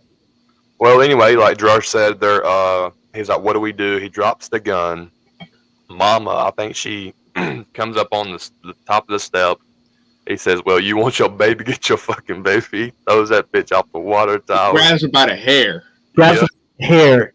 Now, my first notion was like, wait a minute, AJ, what's going on? So you did rape her. You did rape the girl in the beginning of this movie, or when you first got introduced to us. Like, that was so senseless. Like, it felt like the theory of Purge. I'm going to live, you're going to die at any cost, any means. And how that happened, it just, I mean. Like, if I have to live, you're going, okay? Tess got an Airbnb that was occupied. She got to sleep one night with a stranger. She discovers a basement. In the basement, she gets trapped. She meets another guy. She gets shot. Now she's falling over a tower. Then Mama goes and dolphin dives off that tower, grabs her For real? and saves her.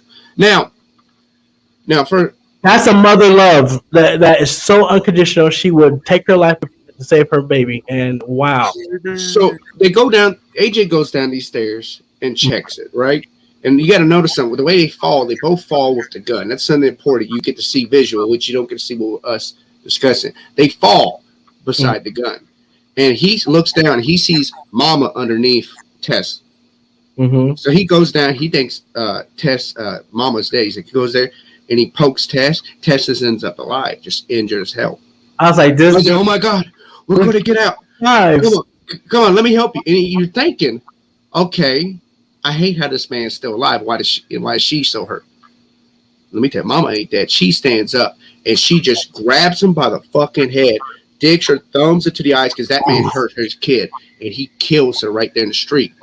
And then Mama's sitting there caressing Tess, and that's when it clicked to me. As like the point of the movie is, people are the real monsters. AJ's the real monster of this movie. What? Mama's innocent. Oh my God, yes. Mama's innocent. You are trying to preach, bro. You are trying to preach. Yes, Mama was sitting there and she looking at her like, baby. It was like a weird fucked up version of Beauty and the Beast. Oh my dude, you said that so right. We thinking that Mama is the villain, but it's actually AJ the whole time. No, my brother said it last night, clear as day. He goes, AJ is the true barbarian. And I was like, bingo. AJ is This is Beauty and the Beast. The rapist, Gaston. Gaston's a little rapey in some of the older ones. Comes to save the woman locked in castle. AJ might be there by different pretenses, but he's sent there for reasons. It's crazy. And there's a beast and a beautiful woman, Tess. Yeah. Mama just wanted to love Tess. That was her purpose. Tess would have never been hurt. Tess would have probably never been hurt. And I guarantee you, let's say that all this doesn't happen. After several years, it would have destroyed Tess mentally. But Tess would have been able to walk out that house one night. Yep. You know it. I agree. But she would have became like Mama or whatever may happen, but she would have been able to get out of that house. Knew what she knew, right? Yeah. So that was her. This is her life. She didn't know anything else. So she thought she was doing her best. And this movie had me going crazy, y'all. I mean, Brent, did we clap at the end? I don't know if we clapped at the end. I think we did. We did. Hooray! And like this is crazy, and I had so much fun watching this, you guys. This is a really good choice. I'm glad we picked this. So I'm going to say this, and I'm going to be quick with it. So Brent was on my computer, and the credits go up, and to my surprise, I was on your computer. What? You said I was on your computer. On my computer, the TV is. I'm trying to give everyone like what I was talking to you, and I looked up. I so happened to look up at the TV, and I see my friend in the credits, right by Mama, and I screamed and freaked out. I was like, "Whoa! No way!" And Britt's like, "What?" And I'm like, "Dude, my friend played Mama in Barbarian." He's like, "No way!" I went straight to Facebook, screenshotted it with Britt, and said, "That's him." And on his profile, he had a banner that said Barbarian on it. So I was so quick to reach out to my buddy Matt, and I just want to say, "Hey Matt, how are you?" We're so excited to have Matt coming out on February 12th. There he is. I clicked the wrong thing. Sorry, guys. Can I put that back? Yeah, go ahead. Put it back up. I'll just do this. So February 12th, we're going to sit down with Matthew Patrick Davis, who plays Mother, and go through the steps and just the process of being this barbarian, like loving mom, because the prosthetics, the work that the company, I found the company. It's called Studio Bulgaria. They may be coming on the show too. They just messaged me just now, but they did the makeup for Mother. It is phenomenal. We're gonna have video of it, and we're gonna talk about him playing Mother. And I'm so excited. Video on Can you do it with the boobs on? Let's do it. You interview with the boobs on. We should ask. Right? Through the shirt, just like no. And I wanted the reason why I reached out to the makeup company because I wanted to know, was the titties originally on the back or the front? Okay, guys. So, Wonder if he can bring some props for us. The show. That would be nice. I would love to see some props. Now, so check out. You guys come back on February 12th to check out Matthew Patrick Davis as Mama. Well, not as Mama, but to discuss about Mama. I'm so excited to have him. Moving on, we're gonna go because of time. We're gonna go straight to Take It or Skip It. Here we go.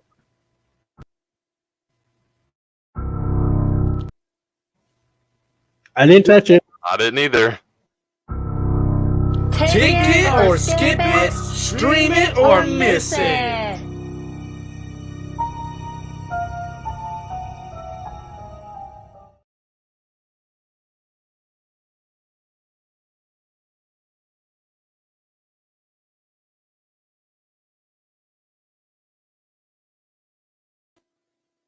Gerard, your mic's muted. Please unmute it. Thank God. Thank you for letting me know. Unwelcome, coming out January 26th. See, this story was written after somebody was asked to feed someone's cat while the owner was out of town. And the cat casually is actually Satan. Satan in disguise. And now you're stuck in the corner of the kitchen with a can of Pringles and a wooden spoon trying to feed this cat trying to eat you. But instead, this movie is going, instead of having a cat, it's going to have little gnomes. Replaced it with... I wrote this script while I was sick. I am so sorry. The garden gnomes attacking people trying to move into a house. Let's take a look at Unwelcome. We've been gifted this beautiful house. We live here. Can you believe it? Maeve wanted to keep the place in your family, Jamie. We really appreciate the house. Well, then you know. It's got a hole in the roof. The Whelans, they'll do a good job. Jamie, Mayor, you just carry on with your day as if we weren't here. There is one thing I need to show you, and it's a little bit peculiar. Every evening before sunset, she'd leave a blood offering here. Sorry, did you say blood? For who? For the red caps. No need feeding. We'll be hungry.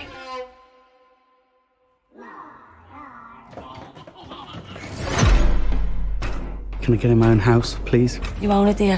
How many times have the English come to this country and told us what's theirs is now theirs? They need to know their place. Tim! What did you leave out tonight? Oh, shoot. You can't miss a single day. Hello?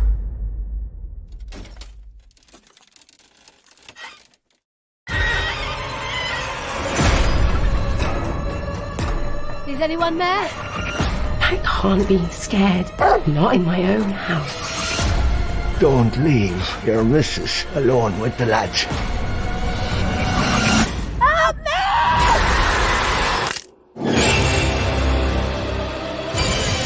No need feeding. Every day. Every day. Every day. Every day. Every day. Every day. We just came here for some peace. Another inbred. Very strange movie. Terrorizing people. Now, sadly, due to my feverish writing skills, I did not give a good description at all. Because I was like, who that? What they doing? So this is probably how all the scripts going to be for Yep, Skip or Ticket, and that's on me. I should have asked one of y'all two to write these scripts. I'm like, here's the movie. Somebody write me a script real quick. I can't think straight. It was a struggle. I'm not going to write. I wrote like one an hour, and then I would like sit there sleeping or 2 hours. It was a bad sickness. 102 was terrible. Wow. But these are not. These are, I believe, these are an Irish folktale, like a cryptid. And these are gnomes or some type of little elfish people, and they need a sacrifice, is what I'm getting off of the trailer. I didn't do any real deep research because the movie doesn't interest me that much like some others might. But as you know that, what are you thinking, Brent? What do you think this movie? Is this going to be Skip or Ticket? How do you feel about that after that trailer? Well, the movie, is very odd, it's very strange, and it's definitely based in a different country, I would say, or different wherever. And I know, like you said, gnomes, so it kind of does show the gnomes a little bit and kind of talks about it. And I think I've seen something about the blood offering or the sacrifice, feeding the blood to the gnomes or whatever. That might have a toll to do something with the movie, but I'm gonna skip this one for me. So. Willie, what do you think? Listen, first of all, the crack in the neck was awesome. Being drugged down a big horse, but Hodor. Love horror. Horror has no boundaries, and I love that I'm seeing these movies that are horror in different cultures that we may not have seen, or you know what I mean, like switch it up, producers, and they are. This is a cool idea that I like to watch. So I would say Ticket, but not. So I will watch it, but like it's not. I'm not going. I'm not. I'm not going to watch it like tomorrow. I'll watch it when I have some downtime. What about you, Gerard? I want originality as much as I preach originality. As I need to support even the movies that don't interest me as much as like some others would be in order to get more original, because that's how you get more original movies. If you want more original, stop having people come out with Jason 72 or whatever, or Scream 6, or you want to stop having all these movies keep coming out, remakes or whatnot. You have to support these smaller movies in order for these movies to start getting more green light. So I'm going to go try my best to go see this movie just to show support, because I like the idea of it's original, it's gnomes, it's the small little elf creatures, it's different. I'm not sure how it's going to be, but I feel like this could be a good hidden gem. Listen, Gerard, you are on fire today because you are saying some truth behind it. We have to support these movies that may not pique our interest, but we watch. We have to, because we're showing the box office and these producers and distributors we want more of it, and we do want more original. And it's for us, so yes, it is. Moving on. Teen Wolf, the movie, January 26th as well. You can get a double feature. Are you ready to see blood-curdling violence with werewolves fighting samurais and probably vampires plus witches? Well, this is exactly what I believe is going to happen, since I've never seen the show. So this is my best guess from this show, this trailer. So, but my other best guess is going to be 30-something-year-olds playing high schoolers and blondes with big old bitties. So let's take a quick look at 2023's laziest named movie, Teen Wolves, the movie.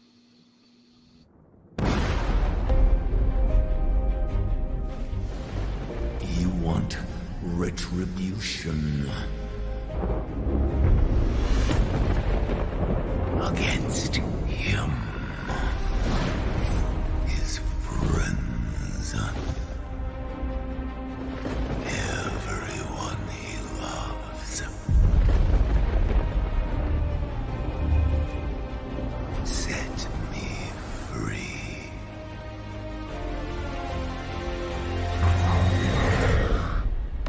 And we'll play a new game.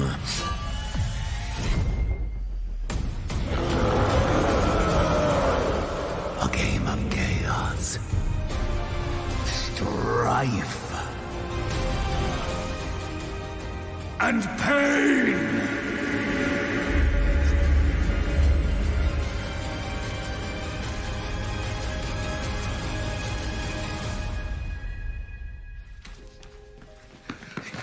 Hey, Allison, she's alive. She's back.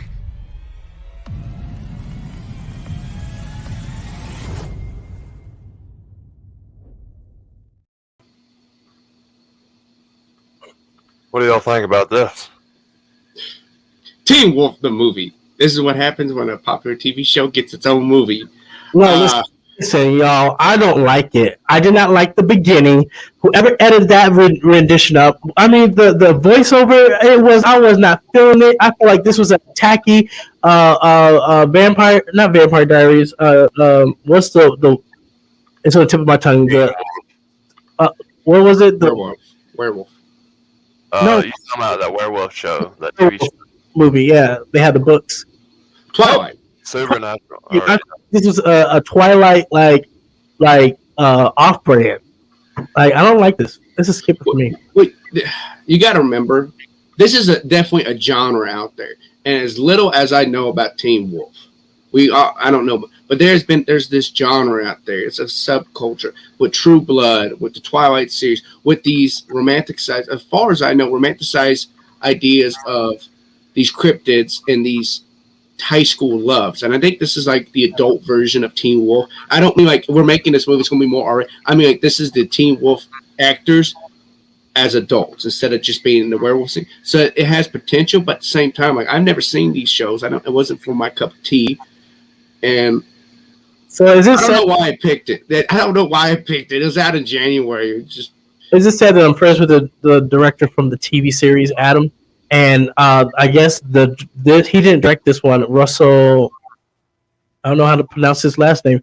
What was I gonna say? Sorry, I was trying to think something. But I was gonna say, if anybody out there that likes any movie that has to do with a wolf or any wolf movies or TV shows, that's for y'all. But for me, this could be a skip it. So, yeah, I agree. moving on. Skip it all around. Skip it. Sorry, that was a whack trailer. I'm sorry. Sorry, I didn't mean to cut you off. I apologize for that.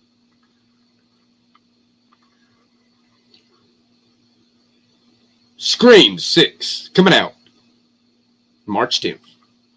Ghostface is back this time. Ghostface is back, baby, and this time he's at the Big Apple. He's taking a page out of Jason's books and heading down to Manhattan. Not only is it going to be exciting to see our old friend Ghostface in a more decomposing older mask, with some reason, and for some reason at the Big Apple, it might be exciting to see Ghostface run around through town terrorizing a certain. Ghostface is in the Big Apple. He's now got a shotgun. I don't know how he got it. This script doesn't make any sense as we watched that clip earlier today. Ghostface, March 10th. Please help us. Just down there. This isn't lying here, girl. You got a problem here, guy?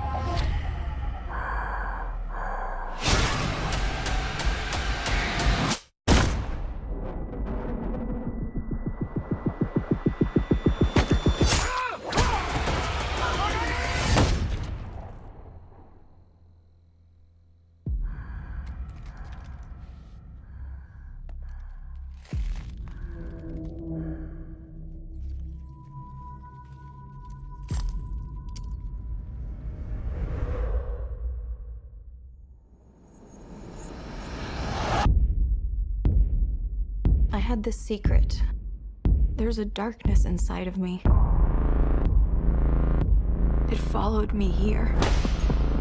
And it's gonna keep coming for us. We share a certain history. This isn't like any other Ghostface. What is this place? A shrine. We've got to lure him in. We execute him. Hello. Let's play a game. You know you're like the 10th guy to try this, right? It never works out for the dipshit in the mask. Maybe. But there's never been one like me, Gale.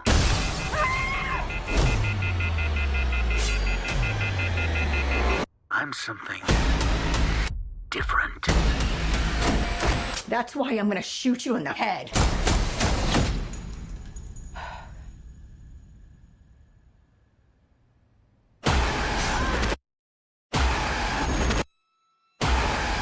You want me. So let's finish this.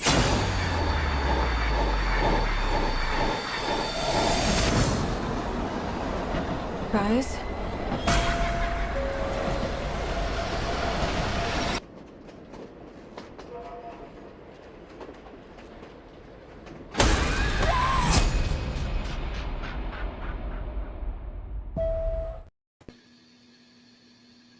Played Wednesday.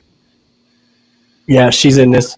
It's good to see Courtney Cox with the gun and toe and toe with Ghostface. I'm excited for this one. I'm sorry, just jumped right in. I'm so sorry. No, go ahead, continue because I got some things I want to say. Scream 6. I'm a fan. I'm excited to see Ghostface in a new light. Brent, you are wrong. That mask that you showed me before was not the. I watched that one, and I was looking at on Instagram. I thought that one was the newest one. That was a 2006 film Mask. Okay, I like this mask. It's just distressed, but it's cracked, it's aged, and it's cool. So I'm excited. This is a ticket for me. Yes, I'm very excited for this movie. I'm ready to watch this movie. It's gonna be a really good one. I can't wait to see what Ghostface does with that shotgun some more because it's gonna be good. So that's a total ticket for me all day. Now, before I get into this, because I got a quick thing I want to say about this, I apologize for these scripts and all this to not just the audience, but to also y'all too. Y'all came in with an A game this week. I should have had some asked for a little help, but my delusion, I got it. Dude, you good? Bro, I was hawking a loogie in the microphone. Didn't know my mic was muted. But go ahead. It's flu season. Everybody's gonna get something. So just make sure, guys, real quick, Germex yourself. Be smart about it. All right. But I'm gonna be honest. This trailer, like I said, I don't like too many remakes. I want to see this. I haven't seen the last two, I think, Scream movies. I think I might bite the bullet and do a Scream marathon and rewatch all of them. I agree. I'm with you on that one. And I want to see this because they're doing it. It makes it appealing looking because maybe not the storyline, but the setup is like him in the big city. I want to see that scene. This has got to be a ticket for me. I'm just excited to see it. It's making me excited to see Scream because in my mind, it's putting Scream in the real world, and it's just somebody keeps buying the same Halloween mask and committing these murders. So it has some exciting potential because it's almost like it's in our real world, and they're being realistic. Now there's a woman with a gun, like, I'm gonna shoot you in the head. Like, that would happen if there was a serial killer like this. We gotta be realistic. This is America. Somebody's gonna be like, well, guess what? I'm just gonna shoot you, man. Come on, you got a knife. Y'all guys in the comments, or y'all too, do y'all think I should get a ghost face mask for my collection? That's a good one. I know you got some nice costumes. One day you got to put a costume on for the show. I'll do it. I mean, when you're good. We'll do your Michael. When Kat is able to come back, don't say nothing. Just put it on. Listen, thank you, Kat, for weighing in. Yes, it's a ticket.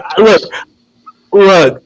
Yeah, we go way back. I know we will watch Scream and Scream at Scream. So yes, I'm glad that there's a ticket for you. Thanks for weighing in.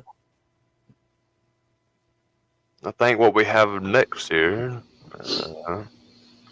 What is next, Will? This is my script. 1 second. I'm at Barbarian. What happened there? Oh, it's an ad read. Who's ad read?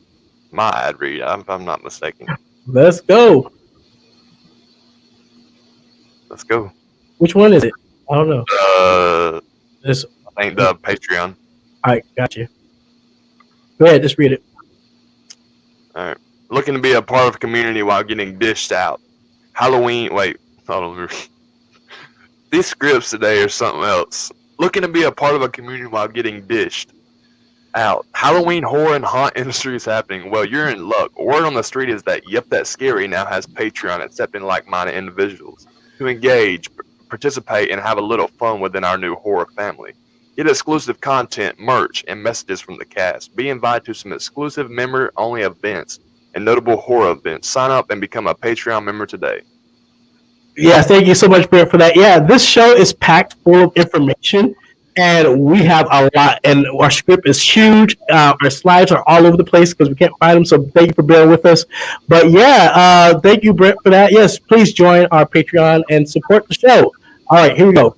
What's next? My script is gone. It's all right. Well, we did take a skip it, I think. Oh, no. Hold on. Oh, you supposed to read the trade show thing. I think your sponsor's next. Okay. St. Louis. Got it. Here we go. You got my ad? Here we go. So the Halloween and Attraction Show opens for business February 2nd through the 5th, 2023 at the American Center in downtown St. Louis. So excited for the show and Fit Fair Expo. Transworld Halloween and Attraction Show is the only industry trade show of its kind in the world. There is no other trade show like it. With exhibitors and industry-related products, 4 decades, Transworld annual Halloween and Attraction Show has created the marketplace for haunted houses. Go to www.haashow.com for more information. All right. Oh, let's do it. Go ahead, Gerard. I need to upgrade my background. I keep looking at y'all's background.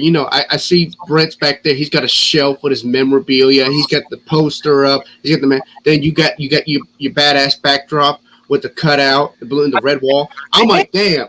I got the it. Oh, thank you. I'm wearing scrubs. It's a black shirt. I just put the scrubs on. I have to have my buddy it. If I don't have to kill the clowns, I have to have my buddy it. But go ahead. So now I'm like, man, I need to upgrade this backdrop. So I'm going to need to. I think it's time for a new. Well, what is backdrop. Yeah, watch out, he's coming. Is that the American Horror background? Like,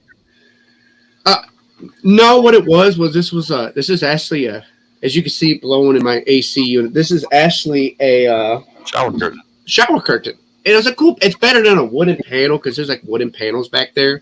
I was like, it's gonna look better than that. So I put it down. Look good. But now I'm like, damn, you got Brent's got like blue lights coming out the bottom. Will's got the whole red going. Sounds came nice to me. I wasn't expecting anything, and I was blessed. And it was all for the show, and I felt special. So I was too, and I actually turned my, you know how it was catty cornered when y'all would usually see it. I turned it yesterday to make it straight. So you guys, this is Versus. I'm so excited to bring Versus because it is the battle of villains. Let's do it.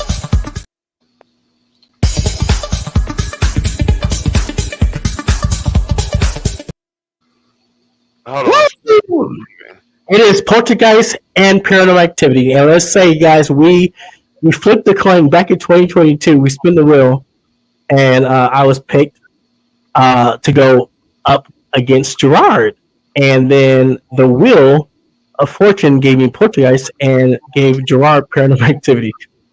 So let's do it. Are you ready, dude? As bad as ready as I can be. This is an interesting battle. It is. It is very different. It's not real characters. It's ghosts. Right. I tried to watch a Poltergeist movie last night, and it did not work out. Look, I was working on the show last night, and I was just like, look, these old creatures and characters, they were cookie with the ghosts. I was like, we couldn't watch it, but my heart and everything goes with them. Let's do it, Gerard. Do it. I'm going to go first, and then you go second. All right? Is that fair? Y'all both get 5 minutes, am I correct? My movie came out first. So let me just say, Poltergeist is a 1982 American supernatural horror film directed by Toby Hopper. Okay, written by Steven Spielberg, Michael Grassi, and Mark Victor. Okay, I'm going to skip the pictures. I'm going to go to the plot. Stephen and Diane Freeling, live in. Oh my God, I can't read that. They live in California, a planned community. Stephen is a successful real estate agent, and Diane looks after the 3 kids. She has 3 kids: a 16-year-old Diana, 8-year-old, and Robbie, and a 5-year-old Carol. Okay, we know Carol in the original movie. She does their hair, right? Or is it the? Yeah, you're right. Okay, late one night, Carol and oh my God, I can't read this, guys. I can't read my stuff. So I'm just going to go through the short version that I have on the internet. Sorry, my script is not working right now. I don't know why. It's in the script. This could be a short versus, so we all. The Freelings have escaped their haunted house, which is now being studied by paranormal investigators, including Shaman Taylor. This is not the right movie. Is it the right movie? Is this a 2002? I'm so sorry, you guys. This is a 1982, if I'm not mistaken. Yeah. So, anyways, I'm going to say the ghetto version. So, what happened was ghosts came through this TV and interacted with bizarre events occurred the following day. A glass of milk experienced breaks. Pretty much. I'm butchering my stuff. I don't know why I'm butchering it. So the next night, she began to fixate on the television, the little girl, okay, the 5-year-old, and a white hand comes out and emerges from the screen. I remember this, followed by a violent earthquake. As the family awakens from the quake, Carol and Ellie declares they're here because kids have a sense of connection with spirits or entities because they're sensitive. If you don't believe it, then whatever. But bizarre events has occurred, like glass of milk spontaneous break, silverware bends, furniture moves on its own. These phenomena initially seemed. What is going on? Oh my God. Your 5 minutes is up, buddy. Anyways, so when a lot of white people stay in ghost in haunted houses. And I'm done. All right, here we go. Go ahead, Gerard. That was a good one. I'm so sorry. My scripts, you guys. I'm so sorry. You wouldn't stay in the haunted house? No, heck no. Shit. So we're just going. The first 5 minutes, we're just going to lay out the series real quick. Yeah, that was my goal, was to lay out the series, like talk about the origin of the film and who's. Why'd you have to end it like that? You just brought up a whole bunch of cough and fit with that laugh. White people stay in scary places.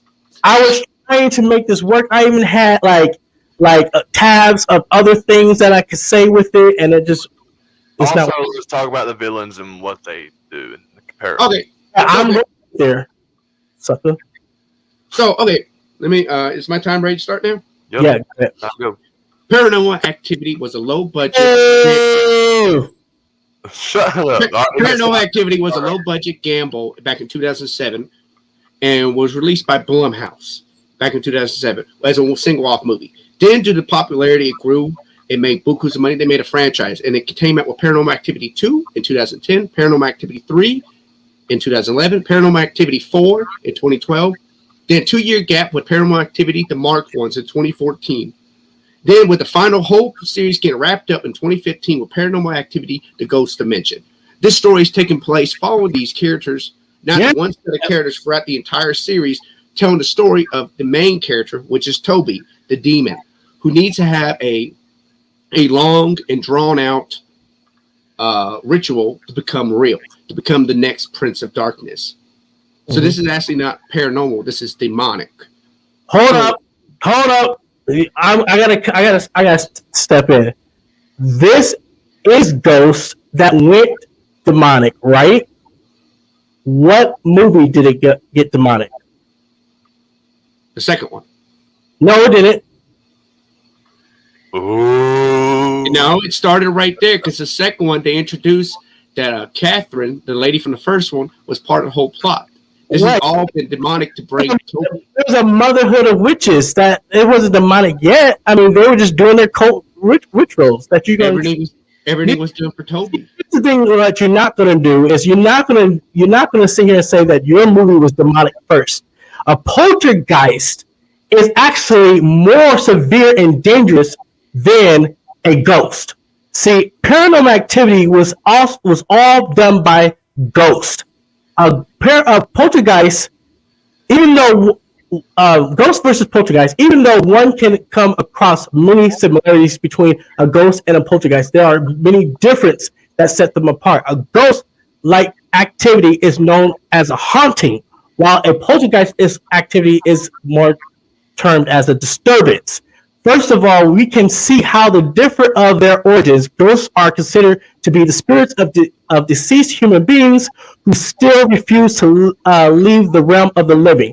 They seem to appear in different forms, like complete bodies, transparent entities, or foggy mists. Poltergeists are considered to be forms of energy, which a living person controls unknowingly. While a poltergeist shows its presence by moving or if influencing physical objects, a ghost simply makes an appearance. Got me? Poltergeist move stuff. Ghosts say, "What's up?" A ghost can be seen, but a poltergeist cannot be. Some theories. So that right there, to me, is more scarier to deal with. A poltergeist that you can't see, but this entity or this energy is tearing up the place. Some theories also say, "There's my script again." I'm so sorry. Damn, he went the weekend, got the definition of poltergeist. Damn. Theories also say that the ghost is a living soul. A poltergeist is manifestation of a negative energy left by some gruesome death or tragedy that may have happened. It has also been said that ghosts are passive souls of the dead and poltergeists are aggressive souls of the departed. Now, I rest my case. Rebuttal. Yes. Well, here's the thing, right? Poltergeist. If I can remember, first off, when we first did this, I thought I was doing Paranormal Activity versus the woman who spins her head around. Exorcist. Oh my God! We do Exorcist. I swear to God, I laughed for like 10 minutes of Brent. I researched the wrong thing. But here's what it is. Paranormal Activity is a demon. He's not a ghost. You have a collective of ghosts that is Poltergeist, right? A collective because it's a tribe of Indians in our burial ground, right? They're not rested to disturb. Paranormal Activity is demons, and he is with a group of witches, a coven, and I'm telling you, Poltergeist. You can't, if you're trying to talk about who's going to win, I think you can't really see who's going to win because you can't really defeat them, right? They had to rebury the bones or whatever in order to beat Poltergeist. But in Paranormal Activity, you can't beat this demon because you can't leave. You leave, it's just going to follow you around, especially in the dark dimensions. See, what you forget to know is I know Blumhouse, when they first created Paranormal Activity, it was about ghosts. It wasn't about you're trying to see when they started to milk this franchise, the story got changed to making the latter be this demonic force, right? I want to say something, and I know this for a fact because I watched Paranormal Activity. You better shut up. I am sure that Paranormal Activity is ghost. I don't know nothing about demonic. It is a ghost. It's demonic. The first one was originally supposed to be ghost because it's supposed to be a one-off film. But just like anything in horror, it's successful enough, and they turned it demon. By the second one, they reviewed Toby's not a ghost; he's a demon. Because even in the first one, they said it was demonic because the preacher came in here and said something's evil here. Ghost ain't evil. Okay. Demons are evil. It's always been a demon. Let me tell you this: when Paranormal was created, it was based off ghosts. Period. When they saw the success of it, then they started to open up more They started going with more stories. They knew that they had to top it off at the end because the stories and the situation kept getting wilder and wilder and wilder. For Poltergeist, this was a family that was on a Indian burial, right? Mm-hmm. And that was disturbed. So they didn't know what they were dealing with. Understand that situation as a family, a father or a mother perspective with your kids, and that happens. You're dealing with ghosts of two horny young adults getting tossed around out of the bed by a ghost because the ghost wanted to say, hey, what's up? Maybe wanted to hit on the girl. I don't know. But at the end of the day, you start to see the plot lines change. But I knew, Gerard, you were going to go for the demonic force because you know the demonic force tries to outweigh the poltergeist. But it was never, ever, ever, ever, ever, ever determined if we were going to do the first two, Poltergeist or Paranormal. It was never determined that you're going to use that last one to try to trump me. But let me just tell you this. If you take the ghost perspective outside of Poltergeist has 4 movies. How many movies does Paranormal Activity has? 6. Okay. Poltergeist has lovers of the movie, and they have haters. Same with Paranormal Activity. But if you take the ghost spectrum and you put it with the kids, we see Casper, Slimer from Ghostbusters, and Scooby-Dooby-Doo. I rest my case. I don't fuck with none of them, just to let you know. So we're just gonna be quite frank. The Paranormal Activity would win because Toby is a demon and he would win. It doesn't matter that originally the movie was not gonna be ghost. Because after 5 movies, and just one the 6th one's a reboot.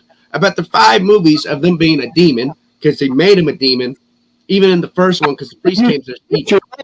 They're all demons. Demon's going to beat over a poltergeist because the demon will follow you anywhere. Toby will follow you anywhere. Toby's going to follow you everywhere. And poltergeist, like, damn, they left us alone. I guess we can watch Madden TV now. Toby was an afterthought. Always remained the same.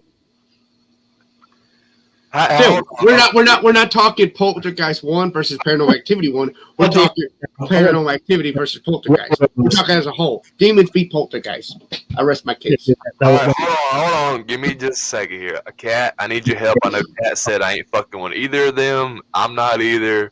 I don't know what to decide. I want to be fair here. Oh, let me put you in a situation. Cat, you move to a new home. It's immaculate. You have your family, right? You're getting things prepared, boxes put away. You see what I'm saying? Your kitchen's almost done. Then something that you cannot see moves your stuff for you and say, hold on, let me do this right. Get out. Oh, I messed that up. Oh. Get out. Oh. Sorry. Sound effects.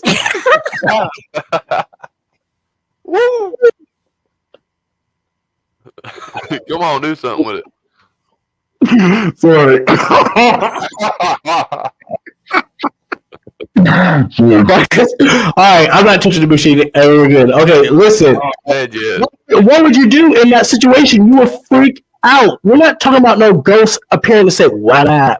We're talking about a real life poltergeist that has the energy to move and to let itself known by a tragedy that may have happened in your new house. How say you?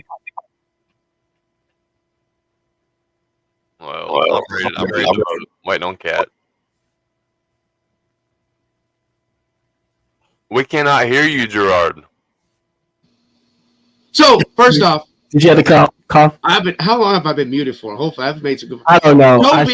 Toby can pick up everything and drop it in the kitchen. He doesn't just need to move one pots of pan around. And not only that, he can also possess people and track you wherever you go. Toby's more powerful than Poltergeist. Poltergeist is people moving stuff in one area, and Toby can do the same. But not only that, he can possess people and send people after people. Let me tell you about Toby. Toby had to go through something to become a demonic spirit. Let me tell you that. His name was Kunta Kinte, and his foot got cut off. And he went through some mess and roots. And now he's a demonic Toby. Why are we trying to fight ghosts against ghosts? Who made this list? Okay, that's the real thing. Right now, we're arguing. My guy can throw frying pans. You can throw frying pans. My guy possesses a little Jack in the Box ghost. My guy possesses a human. So this is a very difficult versus. We needed more real. We need parameters. We needed better parameters. Okay. We did, like, when I was doing more research on paranormal activity, I said, dang it, when I saw that, I said, he's going to use the demonic spirit. He's going to use it. And I should have called you and said, no, let's just do like the first originals and let's compare that. I think that was after that. And if we're doing the first originals, then it would have been us comparing what the heaviest object our person picked up, and Poltergeist would have won because they picked up the house. Then don't they? And they dreamt. Yeah, because if we're just talking like just off the first movies, we would have to literally battle like that. Because at one point it's one ghost versus like 15 tribal Indian ghosts. And then did you ever have a portal? I had portals. What do you have? Dark Dimension has portals. No. Yes, there is. The Black Mirror has Toby. Anytime something tragic, a dumb human. Yeah, that was done by Catherine opened the first portal in the first movie. All right, guys. Listen, weigh in. Let us know what you think. Is it Poltergeist or is it Paranormal Activity? But let me just tell you this, Gerard. Someone messaged me and say it's all the way Poltergeist. Paranormal. Those ghosts had. They wrong. Yeah. By the many entities the Poltergeist had. There are many of them. And I would say it to you, but I don't know their names and my script is down. Okay. We need to take a look at this wheel. Like, can we pull up the wheel in the verses? Listen. Go ahead. Now, a ghost, I know this for a fact. A ghost is someone that you do not know. Okay? And they come in your house, fuck with you. But I don't know. I don't know how y'all want to do this because I need Kat to say something because I'm confused. We can't do a battle like this. We can't do ghost versus ghost. Listen, I just explained this to you guys. Look, a ghost could be a past loved one that has crossed over, right? No, we can't. But hold on. But they're still lingering in the atmosphere, the realm, right? Listen, all you need to do is say, hey, whoever passed away, it's time for you to go. And they can leave. Or you get some sage. Be gone. I know Poltergeist won't do that. Or you can call the brothers from Supernatural. Or No, I know Poltergeist. When I see something that I cannot see and it's fucking with my house and fucking with me and I cannot see it and it's moving at night and it's a little bit demonic, I'm fucking with it. But Paranormal Activity, you sleeping at night, getting covers thrown off of you. It's just the stuff here and there, and they can't be gone. You can get them gone. 100%. Ghosts are smart, little spirits. They can play with you. They can taunt you. They can haunt you. You know what I mean? But a poltergeist, that's something that is doing what the incident created. It's like it made a dimension of a negative dimension by a bad circumstance. You see what I'm trying to say? Yeah, and I'm not big. I don't know. I mean, I'm kind of understanding who this Toby guy is. If he's demonic, and he says he's demonic. He's the Prince of Darkness. He's Satan. He's the second coming of satanic. We all lost a loved one. If your loved one was still in your realm, and they say hello, and they're just chilling in the house, would you think that's a threat? Or would you consider something that you can't see, rearranging your furniture, a threat? Talk to me. Yeah. The winner is. I'm gonna tell you this right now. Here's how I'm gonna tell you. He's going to tell you I'm gonna win. I wasn't gonna touch it again, but come on, give me my props. Here's how I'm gonna tell you I'm gonna win. If we're gonna put this in a real life situation, I gotta do. I'm gonna do my closing segment. You just did yours. See, that's what happens when you're the producer. You can just mute mics. So I'm just gonna get my applause now. No, you can't. I muted myself. I respect So here's what's going to happen. If this was a real life situation, in order to beat Poltergeist, you move out the house. Done deal. To beat Paranormal Activity, Toby, you have to defeat the whole cult. Or you have to be able to beat them and not move again. Hold on, Gerard. I'm going to cut you right there. Let's talk sense, man. You say, oh, you have a Poltergeist, you just move out the house? Do you understand when you get the house, you got a mortgage? Hold moving. You're gonna sit your butt right there and go to work and get and go back home to get a chair tossed at your head. Oh, we're not talking financially because there's possibilities and ways to get around it. So then I could go there. This is the versus for a reason, sucker. Now another thing is, I forgot my thought. Go ahead. We're not talking about if you're going to be able to beat this in a good way. You're going to be financially hurt over it, but you're going to be able to move out of the house and win. Poltergeist is no issue, you know? No. Forget about it. You're trying to downplay my Poltergeist. That's not how it is. Because when you got a mortgage, you're not moving nowhere. Cat, can we speak? Now, when I tell y'all who I pick, just let you know this is fair and square. I'm not picking because this person is my favorite, because this person I like. No, it's not. Do y'all understand? Do you understand, Gerard? Do you understand, Will? Oh, I know you picked Paranormal Activity. Say my name. Do you understand? Okay, Kat, I'm gonna let you weigh in and tell whoever you vote for. Then just spit it out. Let's hear it. Paranormal Activity. Cat's with me. Cat's with me. Put that comment up there. Put it up there. Can I? Oh, I can't. No, you didn't, Cat. No, you didn't. You guys on Cat. The truth. Oh, you act like you. Oh, can I just say something? Ooh. Two-time undefeated champion versus. No, hold on. Brent didn't say anything. Cat just said Paranormal Activity. Brent, what's yours? Paranormal Activity. Two-time undefeated versus champion. Check yourself before you wreck yourself, motherfuckers! I told you, I couldn't pick. It was hard. Demons beat ghosts every time. Ain't no doubt about it. That's why Bears beat Battlestar Galactica. I'm sorry. Let us know what you think. And go ahead and send me a shout out and tell me it's all about the Poltergeist. Moving on. Let's go, Brent. I'm dead. What are we doing here? Hold up. We're spinning the wheel. We're picking our next ones. Y'all want to see nipples with a belt loop? Hold on. All right, guys. Let me get old Stranger Things up in here. Got a little sidetrack. Let's see. Okay. You can now be immersed into original Stranger Things storyline combined. Hold on. Brent. Hold on, Brent. I'm really upset. Y'all really thought Ghosts or Poltergeist? Yes, they all did.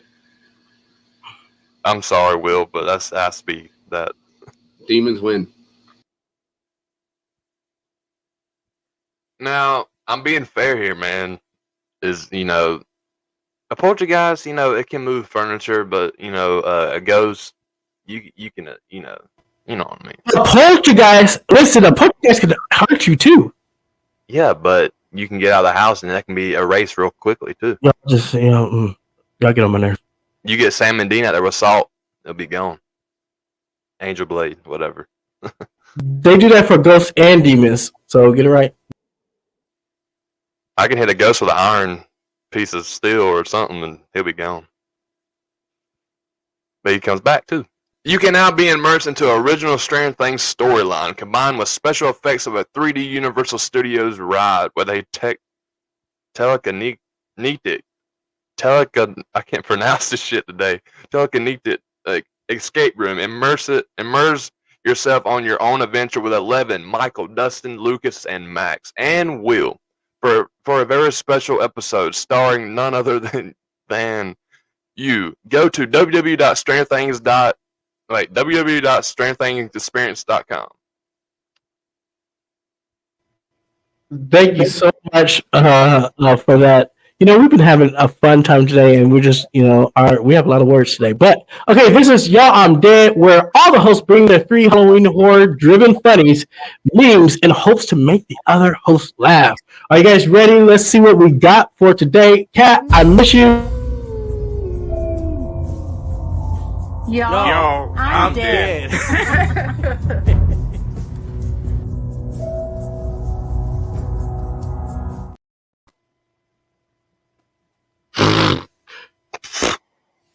Where's Gerard at? You forgot to add him. We have technical difficulties, but we're almost done, you guys. You removed me from the stream because you're upset you lost. Oh, yeah. Hold on. Okay, so this is Y'all, I'm Dead. Y'all, I'm dead. When you sneeze so hard, your mustache changed lips. Woo! Y'all ain't got a kick out of that. That was funny. I know it's not horror related, but it's funny. Like a broom. Y'all, I'm dead. When she asked how I feel about children. That's a good one. Y'all, I'm dead. You scared my kids. This is a haunted house, sir. I did my job. This was great, man. Oh my god. Yeah. That's good. Y'all, I'm dead. I can't see it. Can you pull it down just a little bit?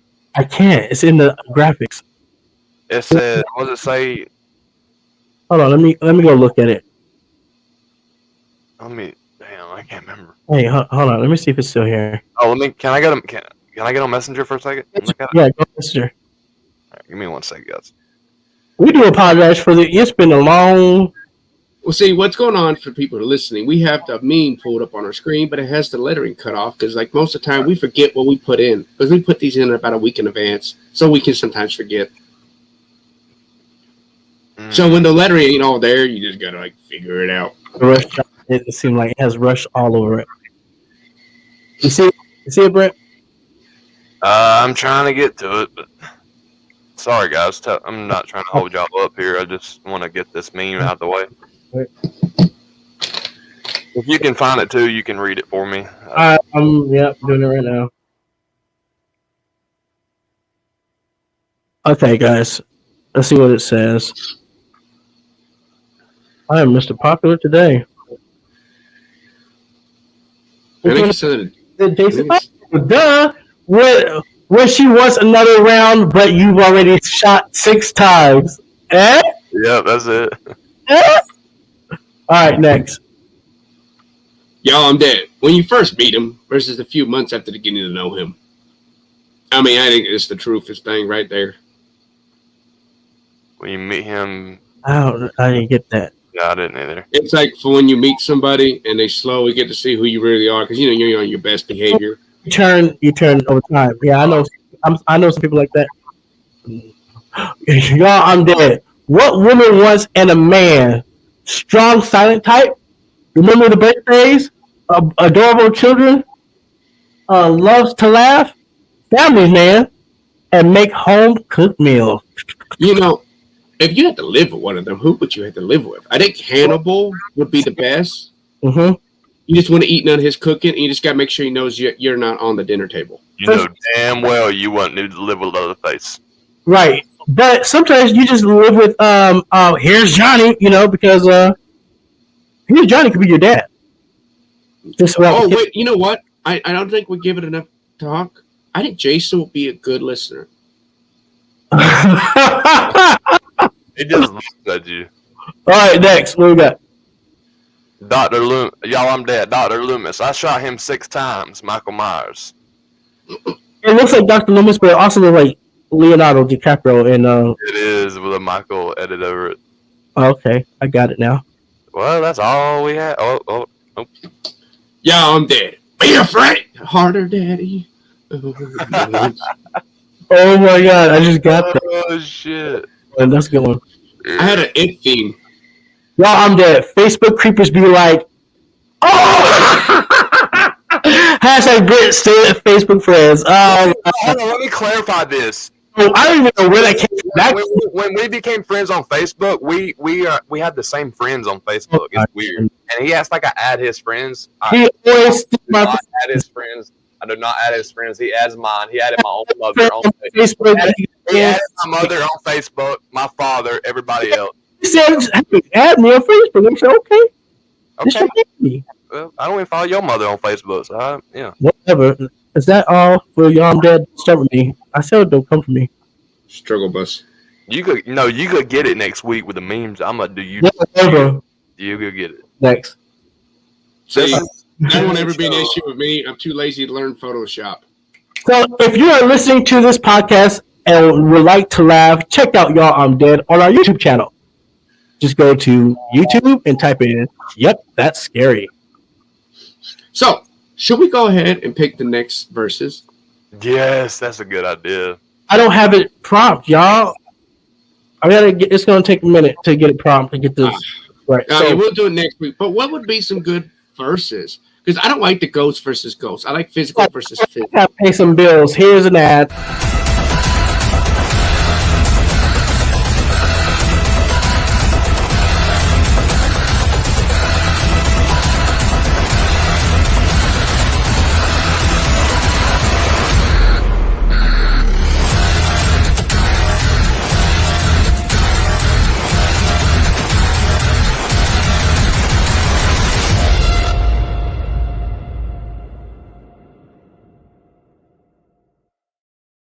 Go ahead. Like the little 9-volt batteries. Okay, guys. So we did. What was it? What was the first versus? Jeepers versus Predator. The Jeepers versus Predator. We just did Poltergeist and Paranormal Activity. I like to say Jason versus Michael. We have Jason versus Michael Myers. We have Alien versus Thing. Killer versus It. Candyman versus Freddy. The Ring versus The Grudge. Sam versus Chucky. Scream versus I Know What You Did Last Summer. Paranormal Activity. Oh, we did that. Shining versus Psycho. Wrong Turn versus Hill Has Eyes. That's going to be the first one. Saw versus Hostel. And Texas Chainsaw versus Bloody Valentine. This is going to be. That's a good lineup. I'm sorry. Oh, we should do Bloody Valentine's because that's coming up. And let me tell you this. My mom and dad did that for me because they love horror, and that's just how much the May family loves horror. If Leatherface don't beat my Bloody Valentine, there's something wrong with everybody. We should do that because Valentine's Day, by the time it comes out, we should do Bloody Valentine's and make an executive decision, and we'll just pick them. That's a good idea. Let's talk about it. But guys, we have our scary clip of the week. Check it out.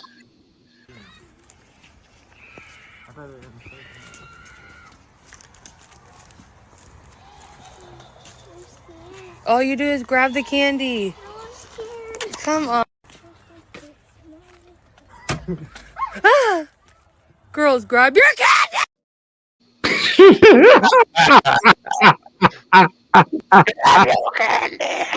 Oh, that tickled my soul because Baba was scared too.